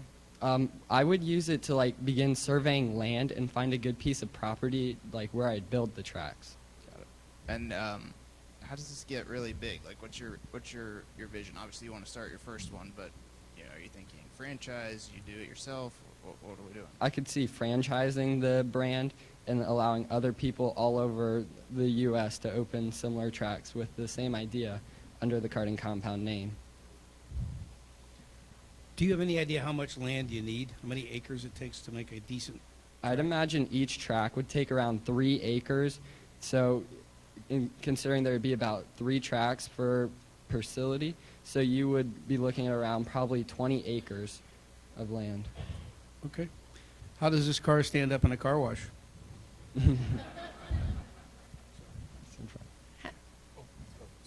How many people own their own carts? You're the first person that I know that owns their own go-kart like this. It's actually an extremely large market. It's valued at over $150 million, and it's growing at a 3% rate each year. While shopping, I was also surprised to realize, but just in my local area of Stark County, there were hundreds of carts for sale. So it's a very large market. Thank you. Aren't there other cart places I can go? Well, you showed a few, but I guess what I'm trying to get at is what is going to make yours unique? It is the first go-kart track that allows people to bring their own personal Got it. go-kart. So that's going to be the secret. Yes. Have you contemplated that you would also, by the way, sell carts? Yes, I did. I could imagine selling my own carts or running a little go-kart dealership there that allows people to easily access carts that they would use. You're actually kind of serious about this, aren't you? Yes, this is something I'm very passionate about. Yeah, I can tell. Well, I'm just curious, have you thought about, are there liability issues? Yes, there are. So to cover liabilities, I actually spoke to an owner.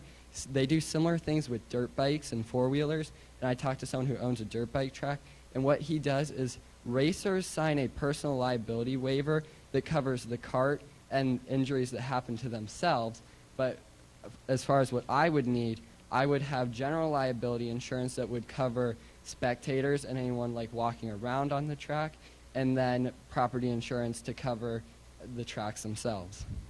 One more question, and I'll give it to others, but is the vision hot laps versus racing? Yeah, so the vision is just drive. Basically, it would be very casual.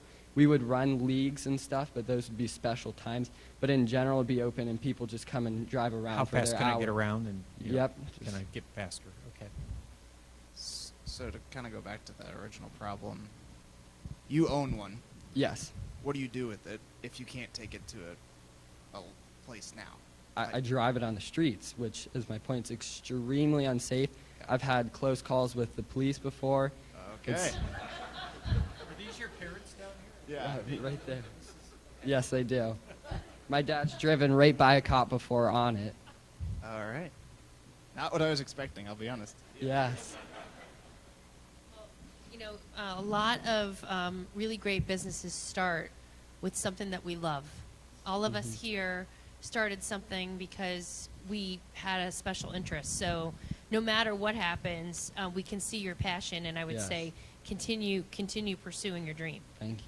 Just in one other thought, just storage. You know, if I owned one of these, I wouldn't have to take it back and forth from my local track, right? So if you had some place that could store them and rack them, and Yes. nice job. Thank you.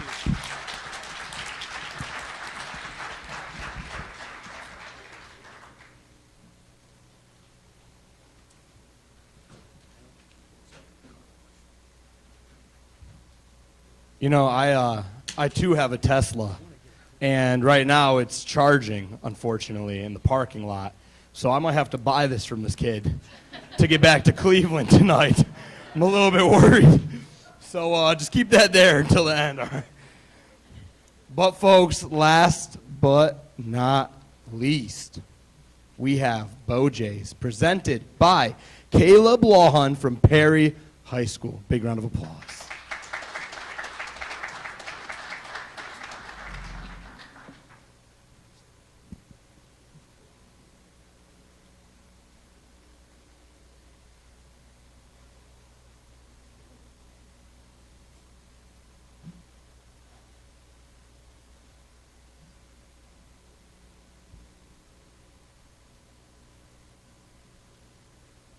Hello, Sharks. My name is Caleb Lawhon. I am a student at Perry High School, a multi-sport athlete, and I contract roofs for J&J Roofing. 88% of college athletes were multi-sport athletes in high school.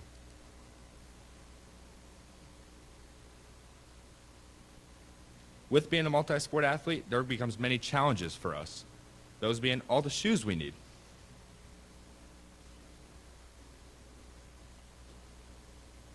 My very colorful football cleats.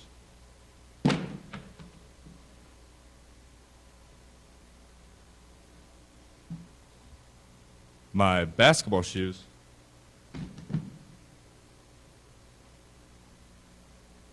My fish slippers. I knew it was a bad idea to let my mom pack that bag. Like I said, I contract roofs. We use a boot called Cougar Paws.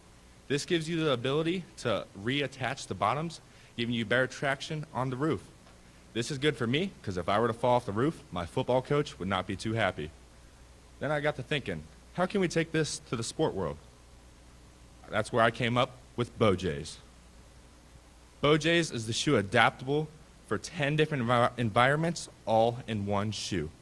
With just use of a Phillips screwdriver and 4 screws, you can go from the football field to the ice skating rink with just a click of a finger. The base shoe and the attachments will be separately sold products. The attachments are sold at $25. That is a price point we'd like to see. The base shoe is sold at $100 and is available in 8 different colors. Taking a step into the footwear industry, there are many competitors, those being Nike, Adidas, and Under Armour. We have superior advantage over those companies with our affordability and our adaptability. Imagine this scenario. You're a parent of a 3-sport athlete who needs shoes for the upcoming season.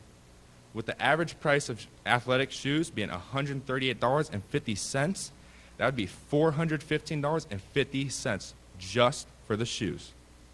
With BoJ's, it would be $175, and you are provided with the adaptability that your other shoes cannot even compete with.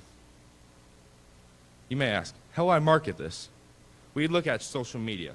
90% of Americans use social media, and I will use a personal account or social media ads. This will be huge for the sales of BoJ's. We'd also look at sponsorships, whether it be athletes themselves or content creators. We'd look at billboards and newspaper ads as our local advertisement. Looking towards the future and innovations we have for BoJ's, we'd like to partner with Vessi Shoes to use their technology Dymatex. Dymatex is a unique water-resistant material that keeps your feet dry from the inside and out, allowing sweat and heat to escape the membrane, but water cannot get in. We'd also like to expand to the workforce, produce and sell workforce attachments for our customers. Those are roofing and construction, give you that right traction for those rough environments. Food and beverage, giving you the right stick for slippery surfaces, and heavy cushion For your everyday workers that are always standing, like teachers, doctors, etc. At BoJay's, empowering every step is our mission. We look to revolutionize the footwear industry by offering versatile and adaptable shoes that seamlessly integrate with your lifestyle. Our commitment to adaptability allows our customers to effortlessly customize their footwear experience with ease, empowering them to conquer any challenge with confidence. At BoJay's, we believe in stepping forward together, continuously evolving to meet the ever-changing needs of our customers while leaving a positive footprint on the world. Sharks, let's take a step forward with BoJay's.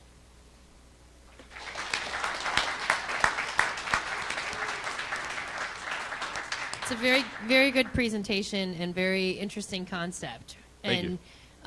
So tell me a little bit, I'm the branding person here, tell me the name. Okay, that's great questions, Sue. BoJay's is similar to Bo Jackson. He's my favorite athlete of all time. I take great inspiration for his dominance not only on the gridiron, but also on the diamond. So BoJay's and Bo Jackson really, to me, gives that true multi-sport value. You know, good presentation. Thank Nice you. job, Caleb, right? Yeah. Mhm. I got a weird. Who did your logo? This is more Sue's area than mine, but gosh, I like your logo. That was good work. Yeah, let me go back to that. I just always know, like LeBron James and all these great athletes, they like to incorporate their first and last name with their logo. So I was just thinking, if we can get this to look sharp and get a B and a J for BoJay's, I think this will be good for marketing. Yeah, that was well done. Which I think marketing on shoes like this is an important piece. Mhm. But I'm curious. Oh, and then one other comment I was just going to say. I liked how you had the concept that each sport had a dollar amount attached to convert the shoe. That might be nice additional downstream revenue as the shoe's being used for this, but now I want to, now it's basketball season. Yeah. I need to order the basketball. So that's pretty cool. That lowers the initial entry point, but brings revenue in later. That's always a good way to go. Thank you. But I'm curious. I need educated on this. Like the underlayment of a soccer shoe versus a basketball shoe, those seem so different. Can a shoe like this really convert, I guess is the question. It can, and a reason why we did look at this attachment process is, like, screws are looked upon for many tools and power tools to hold thousands of pounds of force and torque. So we believe that no matter the bottom, if we can design it to give you a stable, not only for our safety of our athletes, but also for a high level performance, it will be great for BoJay's. Caleb, great presentation. In your research, you mentioned the roofing shoe that already had like the technology. Does a patent exist on the interchangeability of the bottom of a shoe? They're kind of like, that's a great question. Kind of like track spikes, how you're able to tighten it and get it to your needs. There are shoes that can change to that same domain, but when it comes to being able to go across 10 plus different environments and really experience it throughout different domains, there's nothing like this. Yeah. And did you tell us the cost to make? Did you do any research on like what it would cost to make something like this? We have not gotten a hold of any manufacturers, but I know for me, a gross profit margin of 75% is really what we'd be looking to seek through this product. Yeah, you asked these questions that I would have focused on as well. I just think that, in all times when you're trying to come up with something new, that if you narrow your focus, I said this earlier, you can deepen your impact. Mhm. To spread out and say you can do all 10 versus one shoe can convert to the next and maybe give people a flavor based upon what their kid's participating in. And then you mentioned restaurant and food safety kind of products and so forth. I mean, again, that's kind of a whole different world, right? Yeah. I love the idea because the kids, all my grandkids are involved in multiple sports, so I think it's a cool idea, and if it can be patented and can be developed, it's great. But I don't know that it needs to be all 10, ice skates to cleats, but it sounds like a great idea. Nice presentation. Thank you. Thank you. Thank you, guys. Thank you.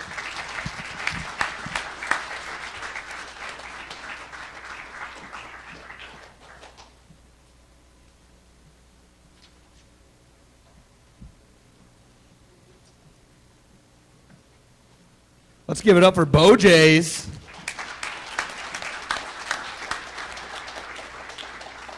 And let's give it up for all the amazing students that presented tonight.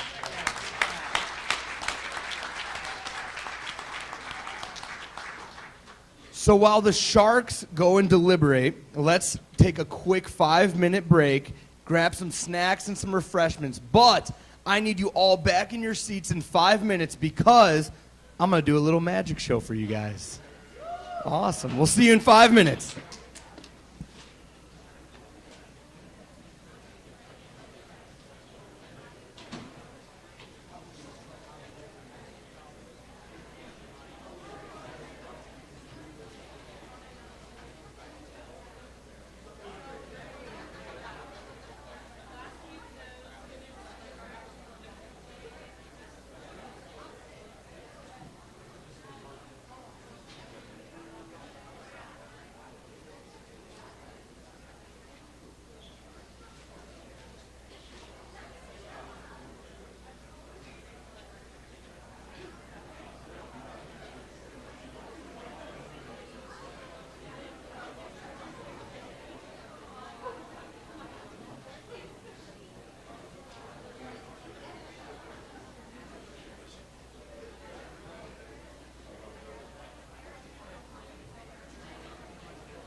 everybody hear me in the back?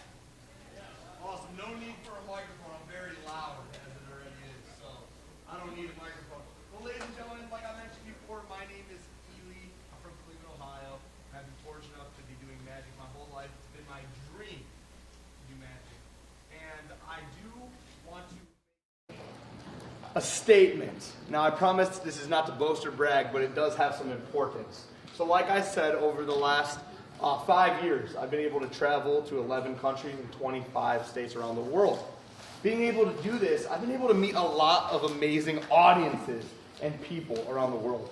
Some influencers and some celebrities as well. I've been able to open up the show for famous singers like Lil Nas X. I've been able to do YouTube collaborations with Logan and Jake Paul. It's been a crazy, crazy life. And like I said, I say this not to boast or brag, but there's a purpose for this.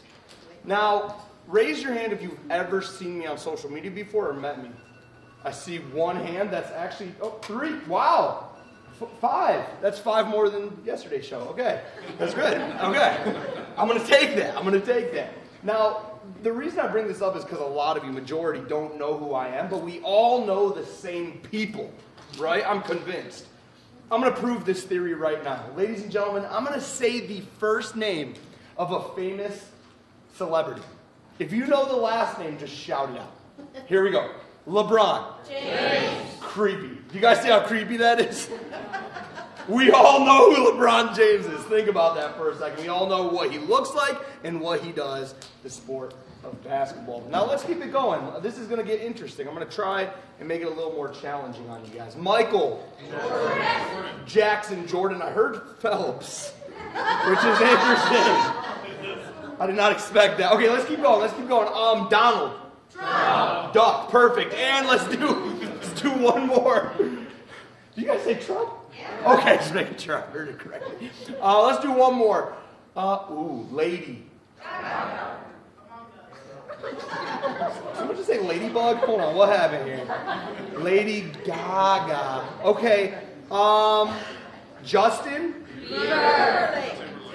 Did you just say Bieber Lake? No, I said Timberlake. Oh, Timberlake. Okay, I gotta make sure. I heard Bieber Lake. I was like, what in the world? Hold on a minute. Okay, Timberlake. Do you know Bieber? No, I know Timberlake. Okay. She knows Timberlake. Got it. Okay. Whoever gets this last one comes up on stage with me. This is the hardest one of the night, you guys. Beyonce. Madonna. She said, that was me. Come on up here, Beaver Lake. Beaver Lake. Come on up.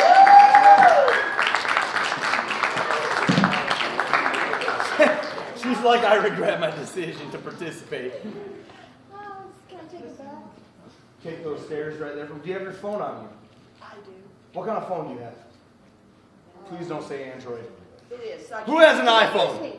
No, I want you up here. Make your way up. Can I borrow your iPhone for a second? Mine? Yeah.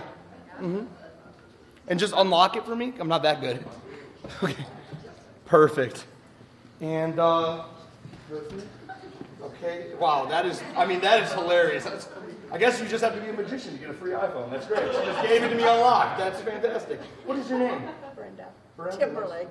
Brenda Timberlake. Everyone say, hi, Brenda. Hi. Brenda, take a seat for all of us today. And who gave me this phone? What's your name, young lady? Macy. Macy, is it cool if I search a famous celebrity on your phone? Is that okay? Sure. Sure, okay, well, it was a yes or no question, but that's fine. Okay, I'm going to search this person, and I'm going to try and zoom in on their face, okay, Macy? Okay. Macy has a lot of trust in me, you guys. She gave me her unlocked iPhone, and she's letting me do whatever I want with it. So, let's try this. Okay, I Googled somebody. I'm going to go ahead and zoom in on this person's face. Okay. Brenda, how are we doing over there? Great. Brenda, open both hands for me, please.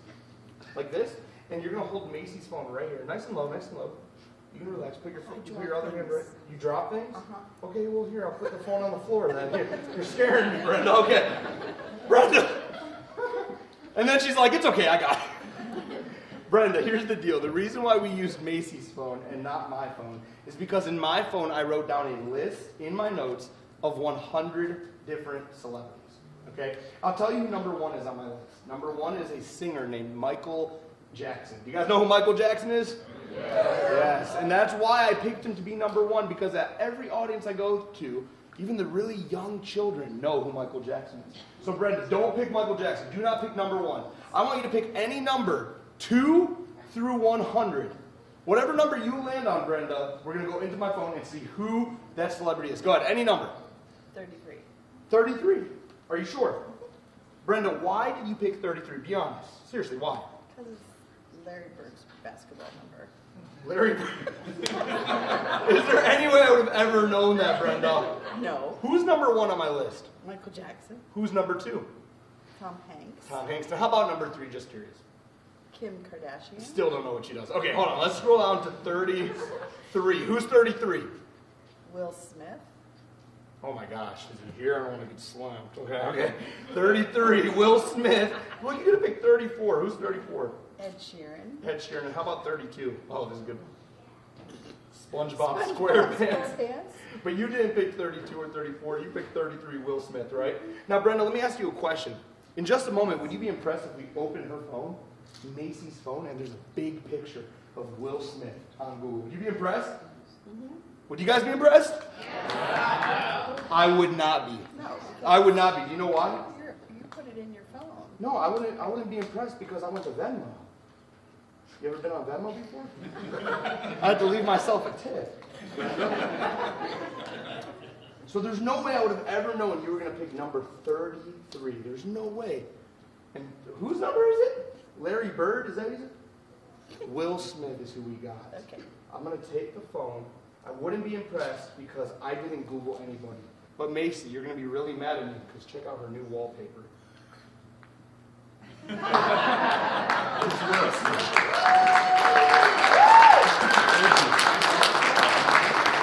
Now, Brenda, for helping us out today, you actually get 2 rewards. Now, we had a generous entrepreneur in the audience right here, Mr. George. He actually is giving some incentives for people that want to come up on stage. So here's a nice sandwich to Chick-fil-A and also a brand new iPhone for helping me out. Give it up for Brenda, you guys. Awesome job.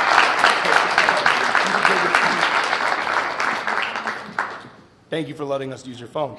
We may need it again soon. Okay.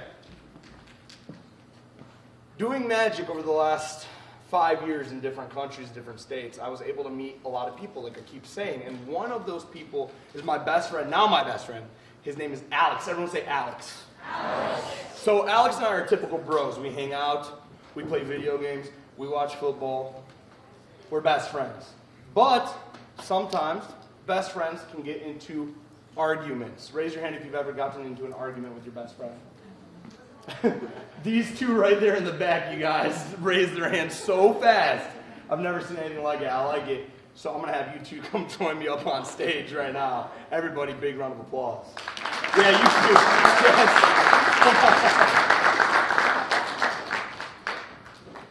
Who else would I be talking about?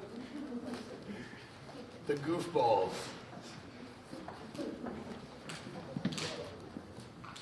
Hurry up and take your time. All right. Stand here on the trapdoor, please. I'm just kidding. There's no trapdoor. Come here. Stand right here. What are your names, gentlemen? Mario. Mario? JR. And not Luigi, it's JR. Okay, got it. Here's the deal. That would have been awesome, though. So here's the deal. Mario. JR? JR. My best friend Alex and I, we get into arguments about the dumbest stuff, specifically food. Okay, we can never figure out what to order. But I want to ask you guys, while you're here, I'm doing a little experiment. I have red cards and blue cards. What would you prefer, Mario? Blue? Yeah. How about you? Red. Of course. Yeah, that's how it goes. That's how it goes. Mario, why did you say blue? Just like the color. And why did you pick red? Favorite color. It's your favorite color. There you go. So this is interesting. We're going to try something because you're going first. You were the first one to be picked. I'm going to start with the blue cards, but I'm going to make this fair for you, JR. Okay? At the end of this trick, I'm going to do something amazing, like a grand finale with red cards. Does that sound fair to you? Sound fair to you guys? Yeah. All right, let's try it. Mario, I need you to pick one of these blue cards, okay? You can pick any one you want. It could be the 2 of spades, okay? You could pick the ace of clubs. You could even pick the 6 of diamonds. Anywhere you want, Mario, you're going to say stop nice and loud. Okay? Stop. The most obvious card in the deck, the ace of spades. Are you sure, Mario, or do you want to keep going? Because that is a very obvious card. I'm sure. Sure. I gave him the option to keep going, you guys. Everyone say ace of spades. Ace of spades. Mario, I'm going to take the rest of your blue cards. I'm going to place it on top of the ace of spades. JR, what color cards did you want, sir? Red. Red cards. But these are blue cards. So JR, magically, you are going to take these blue cards and you are going to change them all to red right in front of everybody. You're going to do the grand finale. You ready, bud? Blue cards going on the ace of spades. All I need you to do, bud, is go like this. Yep, spit all over my hand, that is. But look what happened to those blue cards, bud. And let's go through and see if every single one changed. How'd he do that? I like that, yeah. Can you keep a secret? Can you, ma'am? You can? So can I. All right, here we go. We're going to keep going. And there is one blue card, you guys, in all of the red. Go ahead, hold that, bud. What do you guys think that blue card might be? Ace of spades. The blue card is the ace of spades. And guys, if I take that blue ace of spades and I blow on it, it actually also changes. Thank you.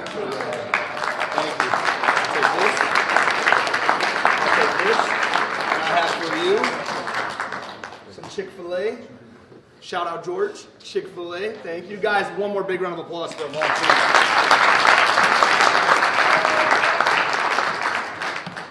But I want to get one of the dads up here. One of the dads that, I'm going to read their mind.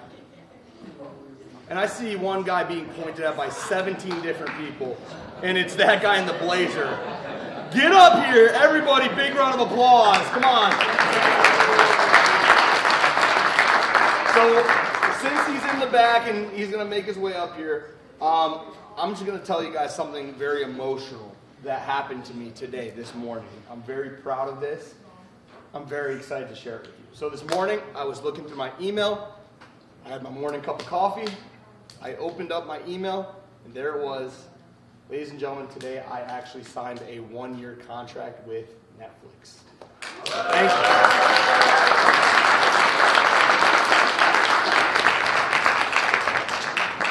I don't know why you guys are clapping so hard, because you can too. It's only $19.99 a month for unlimited streaming. Hundreds of shows. Some of you guys felt so good for me. That was a terrible show. That's messed up. What's up, man? Get over here. It's okay. I don't bite. All the time. What's your name, sir? Lambros. Lambros. Take a seat. All right. Everyone say, what's up, Mr. Lambros? What's up, Mr. Lambros, I'm going to try and read your mind today. Are you excited? A little bit. A little bit. Okay. Here we go. I need you to clear your mind. That was so fast. Okay. Here we go. It's all good. It's all good. I went to public school too. Here's the deal. Mr. Lambros, I need you to think of something, anything in the world, Mr. Lambros. It could be these lights. It could be me. It could be one of the family members and friends in the audience. It could even be an object like that projector. Anything. Just let me know when you have something in your mind, Mr. Lambros. You ready? Yeah. You got something? Yep. Is this something I could write down or draw? Yes. It is. Okay. I'm going to need you to send it to me telepathically in your mind in 3, 2, 1. He was closing his eyes. I was trying real hard. Why are you closing? Here, hold on. I got to be careful with this. I saw it in the movie Sharp. once. It's a bad joke. All right, here we go. Look at me.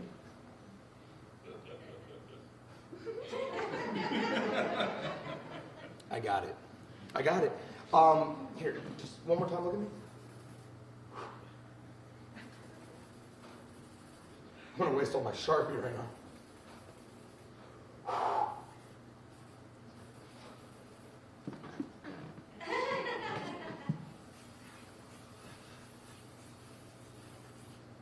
Done. Done. Mr. Lambros, for the first time ever, be honest. Yes or no? Were you thinking of a giant mansion with a swimming pool in the back of the mansion with a baby duck inside the swimming pool going quack, quack, quack? Yes or no? No? Mr. Lambros, there it is.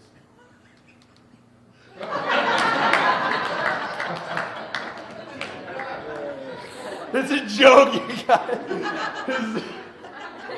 His reaction killed me. I'm not gonna lie, that was awesome.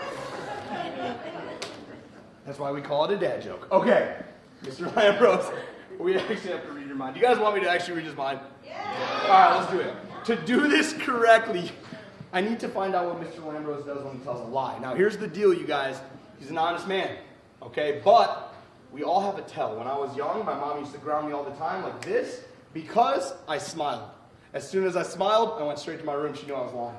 So, your turn. We're going to see what your tell is. I'm going to ask you a question in front of everybody, and I want you to lie to me. You ready? What's your name? Lie to me. Pete. Pete. And then he, like, bobbleheaded. All right, let's try that one more time. Try a little bit harder. Okay, I can tell that was a lie. All right. Try a different name. What's your name? Mike. Interesting. A little bit of a smirk. A little bit, but not much. Good job holding yourself together. Last question. Here we go. Are we on stage during a magic show right now? No. That one. I got him right here. We call that the dad vein. Okay, the dad vein was popped a little bit. Okay, that's the tell. I got to get the dad vein going. Here we go. My dad had that when I told him I wanted to be a magician. All right, here's the deal. I need to read your mind right now. Do you know how to shuffle cards? Yeah. You can be honest. Oh, you are being honest. All right, here we go. I'll shuffle them for you, and then I want you to do a little bit of an easier shuffle. I can't even do the easy shuffle here. Don't leave that card right there. Oh, yeah. Give him a big round of applause, you guys. That's pretty good. That's pretty good. All right. Okay. Okay, that's good. It's all good. Okay. You're going to mess up my trick, dude. All right, here we go. A really good shuffle. Mr. Lambros, how we looking? That's your shuffle? Are you satisfied with it, sir? Yes or no? Looks good. Okay. I need you to pick a card, any card at all. Just say stop anywhere you want, okay? Stop. Take it. Don't show me. Take it, memorize it, show everybody in the audience. Let me know when you're ready. This is when to get your glasses on, you guys. Can everyone see? Yeah. Okay. Mr. Lambros, take the cards from me. Take them. Put your card back into the middle of the deck. Let me know when you're ready. Did you guys see it? Sort of? Okay. You got it? Yep. Okay, Mr. Lambros, I'm turning around. Okay, top card should not be yours. I'm going to flip it over. Is it yours? Did you put it on top? No. Okay, good. The 4 spades. Is that it, you guys? No. It's not the 4 spades. Would you be impressed, Mr. Lambros, if I take my empty hand, wave over the 4 spades, and it changes to your card? Would you be impressed? Yeah. Would you guys be impressed? Yeah. 3, 2, 1. I'd be impressed too. I can't do that. I'm not that good. I can't do that, you guys. But remember, I said we we're going to read Mr. Lambros' mind. So everybody watch his face. Right now, he's going to give it away. Look at me. You ready? Don't say anything. I'm going to go through. Ace. 2, 3. Blinked on 3. Watch closely. 4, 5. Now he's laughing at me a little bit. 6, 7, 8, 9, 10, Jack, Queen, King. Now he's starting to blink a little bit. I can tell he doesn't care anymore. So around like Jack, Queen, King, I'm just going to get rid of those cards because you're like, yeah. You were laughing at 5, 6, and they got immediately serious. So look at me real. 6, 7, 8, 9, 10. I know it's an 8. Look at me. Spades, hearts, diamonds, clubs. Ladies and gentlemen, give it up for the 8 of clubs. Awesome job.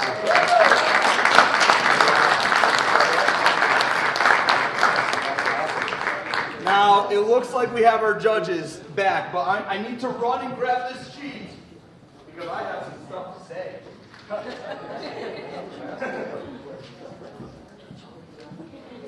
First of all, how do you guys enjoy the magic show? If you guys enjoyed that magic show, my name is Ely Magic. If you did not enjoy that magic show, my name is David Copperfield. Thank you guys so much. I appreciate your time. Now, before we announce the lucky winners tonight, each of the teams featured tonight have the opportunity to apply to JA's Social Innovation Challenge. The JA Social Innovation Challenge is a national competition in which high school students are invited to submit their innovative ideas for improving and making an impact on their communities. The top 10 teams will compete as finalists in the JA National Student Leadership Summit in Washington, D.C. in June. That's pretty awesome. Now, without further ado, let's welcome back our Sharks to announce the winners of tonight's competition.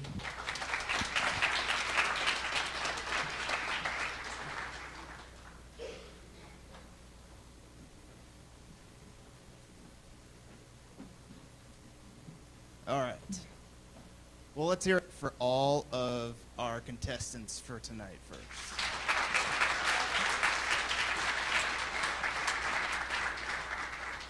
From all the Sharks, we just want to say thank you for all the time that you spent, and we really appreciated the passion and all of the time and everything else that it took. And it takes a lot to stand up here. It's not even my favorite thing, and I'm doing it right now, to do this. So I get to give out 2 awards, which is kind of fun. So the first one I'll do is the audience's choice, which I didn't pick. None of us did. So let's give it up for Chopped and Change, that the audience picked.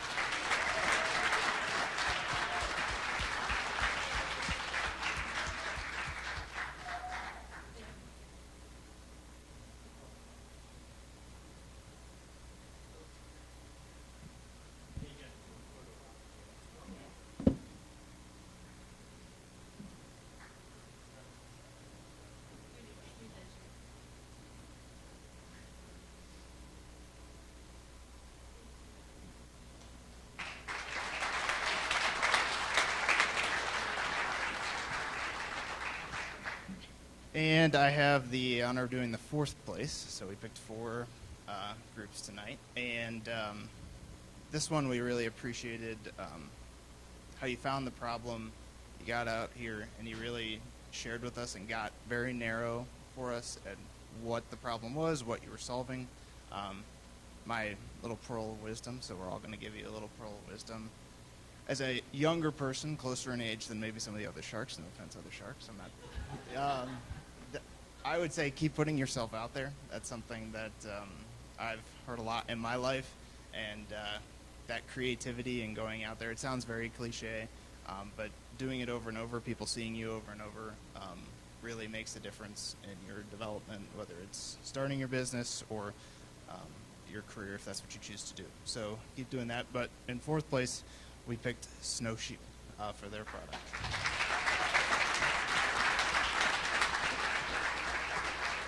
And I should say the dollar amount, which was for $500.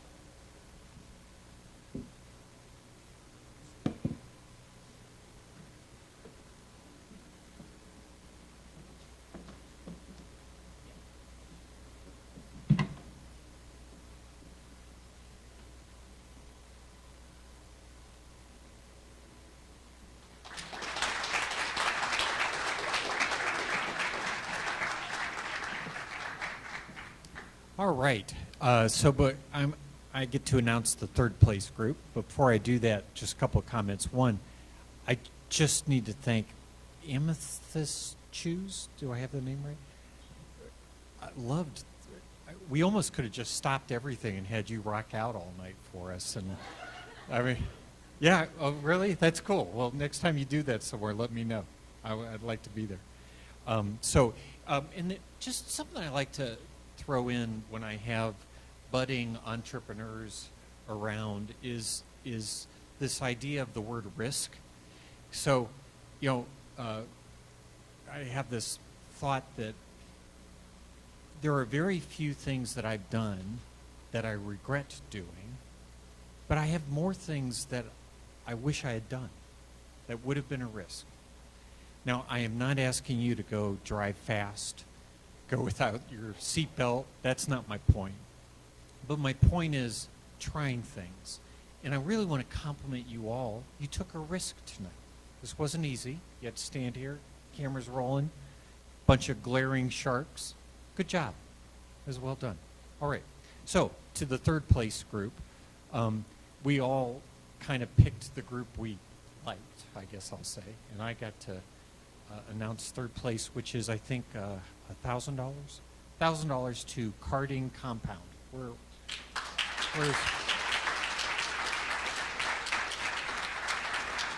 so what I don't think I was the only one to notice. He's serious as a heart attack about this. And as we talked about in the back, whether we recognize him tonight or not, I think something's going to happen. And I think that's pretty cool. So.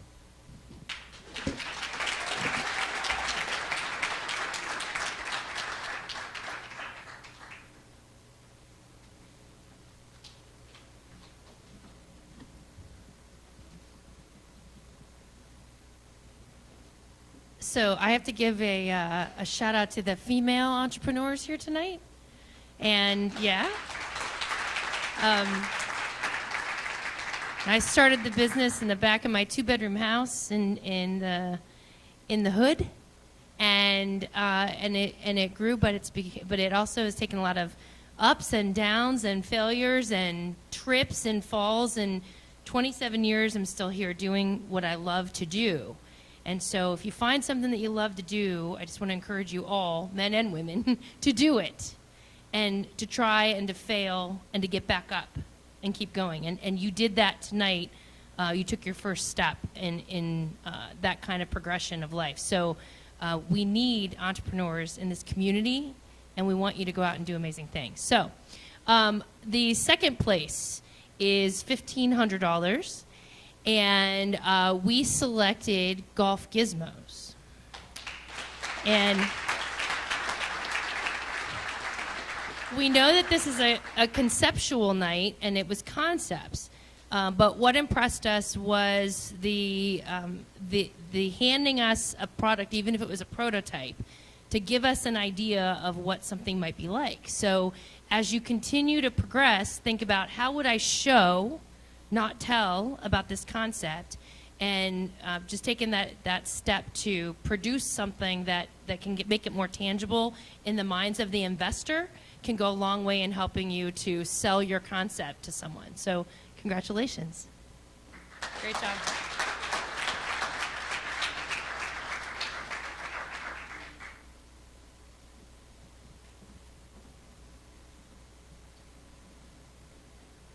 Thanks, Sue. All right, I guess I get the pleasure of announcing the first prize winner. But, let me say, first of all, how many people in the room, how many groups in the room started with an idea and it went through like 100 different iterations and changes before you came up with the final idea? Did anybody not go through that? So, we're supposed to give you some bit of wisdom. I'm not wise enough to pass on much wisdom. But I can tell you that the one thing about entrepreneurs and people that start businesses is they never give up. Come up with an idea, keep changing, keep iterating, keep making it better. I mean, you know what? What was the most useful invention after the first telephone? The second phone. It's a joke, a bad joke. But I mean, yeah. The point is that you may come up with an idea, and it's a great idea, and all on its own it may not blast off. But if you just keep thinking and keep iterating, you're going to do something great. So, first prize is Chop and Change. Okay? Obviously, the judges agreed. The judges agreed with the audience, and there's really two key points for me that made this really a compelling decision. OPM, other people's money.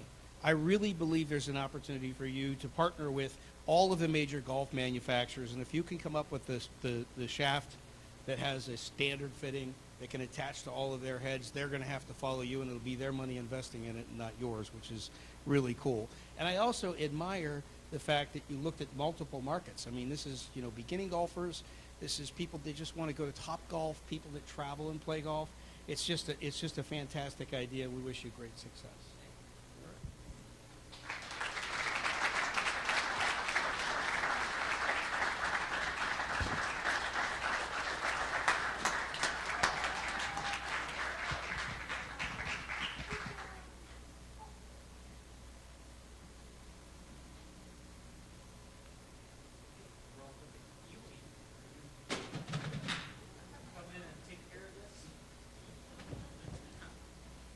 Well, according to my paper, it says No. It just maybe I got the wrong paper, but I want to thank everybody for coming out tonight.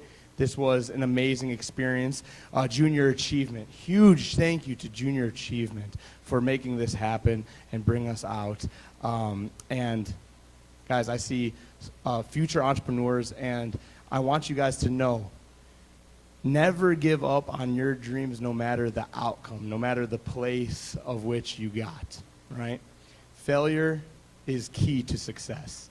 So, huge shout out to everyone making this happen. Thank you to our Sharks for being here and doing their thing and what they do best and inspiring the youth. And we will see you guys next year. Have a good night.